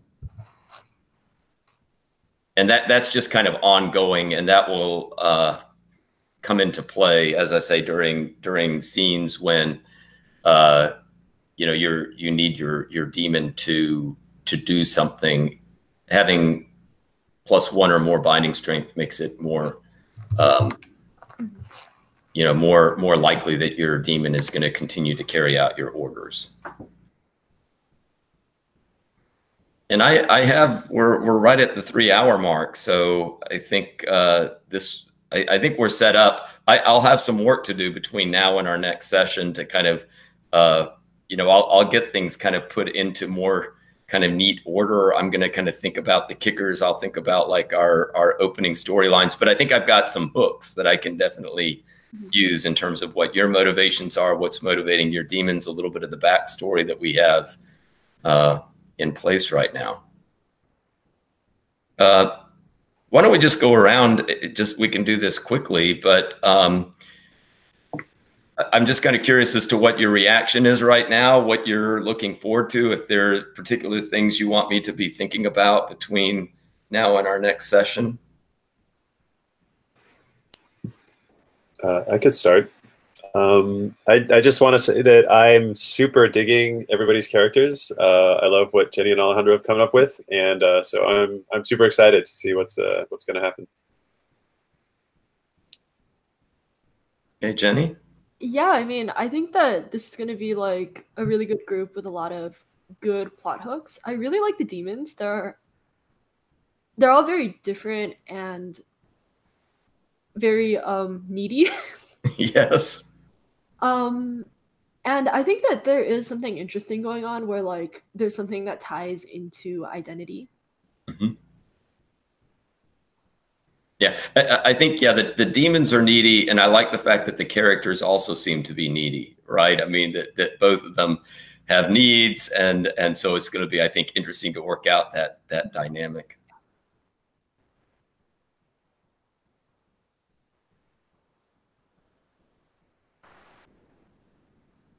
And Alejandro? Yeah, sorry. I'm really excited about the characters and the relationships with their demons and the potential relationships with each other. Because there's clearly all the characters are needy. And their demons are needy. So there's this kind of desperation laced throughout everything that we created. And I'm looking forward to see what kind of, because I get what we're doing. I understand like the character. I have a good handle on the characters and their demons. I don't know what that's going to look like in play because I don't really, I really don't know what this game is trying to do. But that's not a complaint. That's not a critique. That's I mean, we have fighty skills. We all actually, Walter's demon doesn't really have very fighty skills. But Jenny and I do. So that's going to be going to direct play and stuff. So I don't know. I don't know what to expect, but I'm definitely intrigued.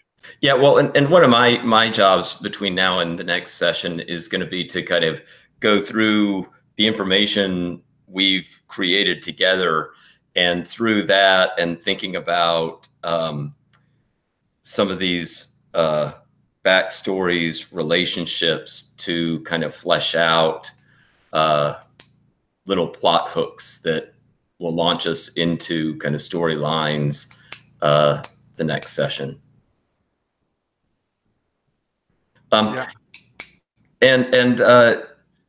before we break off, I probably in the middle of the week, I might send you something just to be thinking about. I would say that for our next session, I would want to kind of maybe have all of you just think about like a typical day in the life of your character, like what in brief, be prepared to give us a summary of like, okay, a normal day, this is what I would be doing on a normal day, and maybe how the demon does or does not enter into your normal everyday life. And if other things kind of come to mind, I'll be in touch during the week. Jenny, are you going to be able to be with us next week, or? I will try. Okay. Yeah, this is a kind of game where, it'd be great if you were here, but I think that also if a player needs to, has something that they need to take care of for a week, that we can, kind of work with the other characters and I mean, it has like a flexibility about, how it deals with the kind of characters and their relationships, but they can also kind of split off and do different things as well. And I will continue to keep my nose in the books, because you can tell that I'm still like, okay, the rules are a little bit new. I understand like how the dice roll mechanism works, but to get that really fluid, you have to kind of be aware of like what are the different scores that you're trying to total up to figure out what the dice pool is. So, yeah, I'll try to make it next week. Just okay. yeah, I will commit to making it next week. I'm at a con, so I will just pop in early in the morning and then go to my con afterwards. Okay. Okay. Yeah, and you know, let us know, because if you're really tied up, you know, that will be fine as well. So anything else before we break off? Yeah, I'm just really, Lane, why is it that you have 3 tabs for the characters and then you have a summary? Why isn't all that information just on the summary? And did you make this sheet, or did you copy it? Oh, well, yeah, when I did this, I just kind of separated out, because I thought, like, for a character creation, it might make it easier to just have that separated out as well on a separate sheet, just so that people could just go to that. Because like that kind of synopsis of the rules, it goes on for like 10 pages. So it's. Oh, okay. Yeah. Would you mind if I consolidated those into just one sheet? Well, and yeah, and I do have it consolidated as one sheet. You know, you have the summary. Yeah. And then you have the 3 separate ones. Mm-hmm. But then I just am being anal, and nobody else needs to worry about my personality. It's also not just that. It's also I struggle with interacting with things online, and so I have to do things that ends up being obnoxious. So I apologize. Okay. And let me I can, before you leave, I will give you a link here, or I'll email you a link where I have the full, because I didn't put up like the full like 10 to 12 page summary thing. Is that correct? That I didn't put that on the chat? Because what I can do is, and I'll do this for everybody, I have like a 12-page summary of the Sorcerer rules, and I'll go on and send you a link so that everybody will have that full 12-page summary.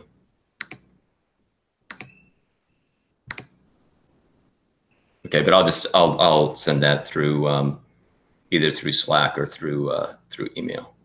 Email would be easiest for me if it's a PDF. Okay. Yeah. Okay. Anything else? Okay. If not, thank you all for joining me on this adventure. I'm looking forward to seeing how this develops in the upcoming weeks. Right. I'll see you next week. Okay. Great. All right. Have a good day, everybody. Thank you. Bye. Bye-bye. Bye.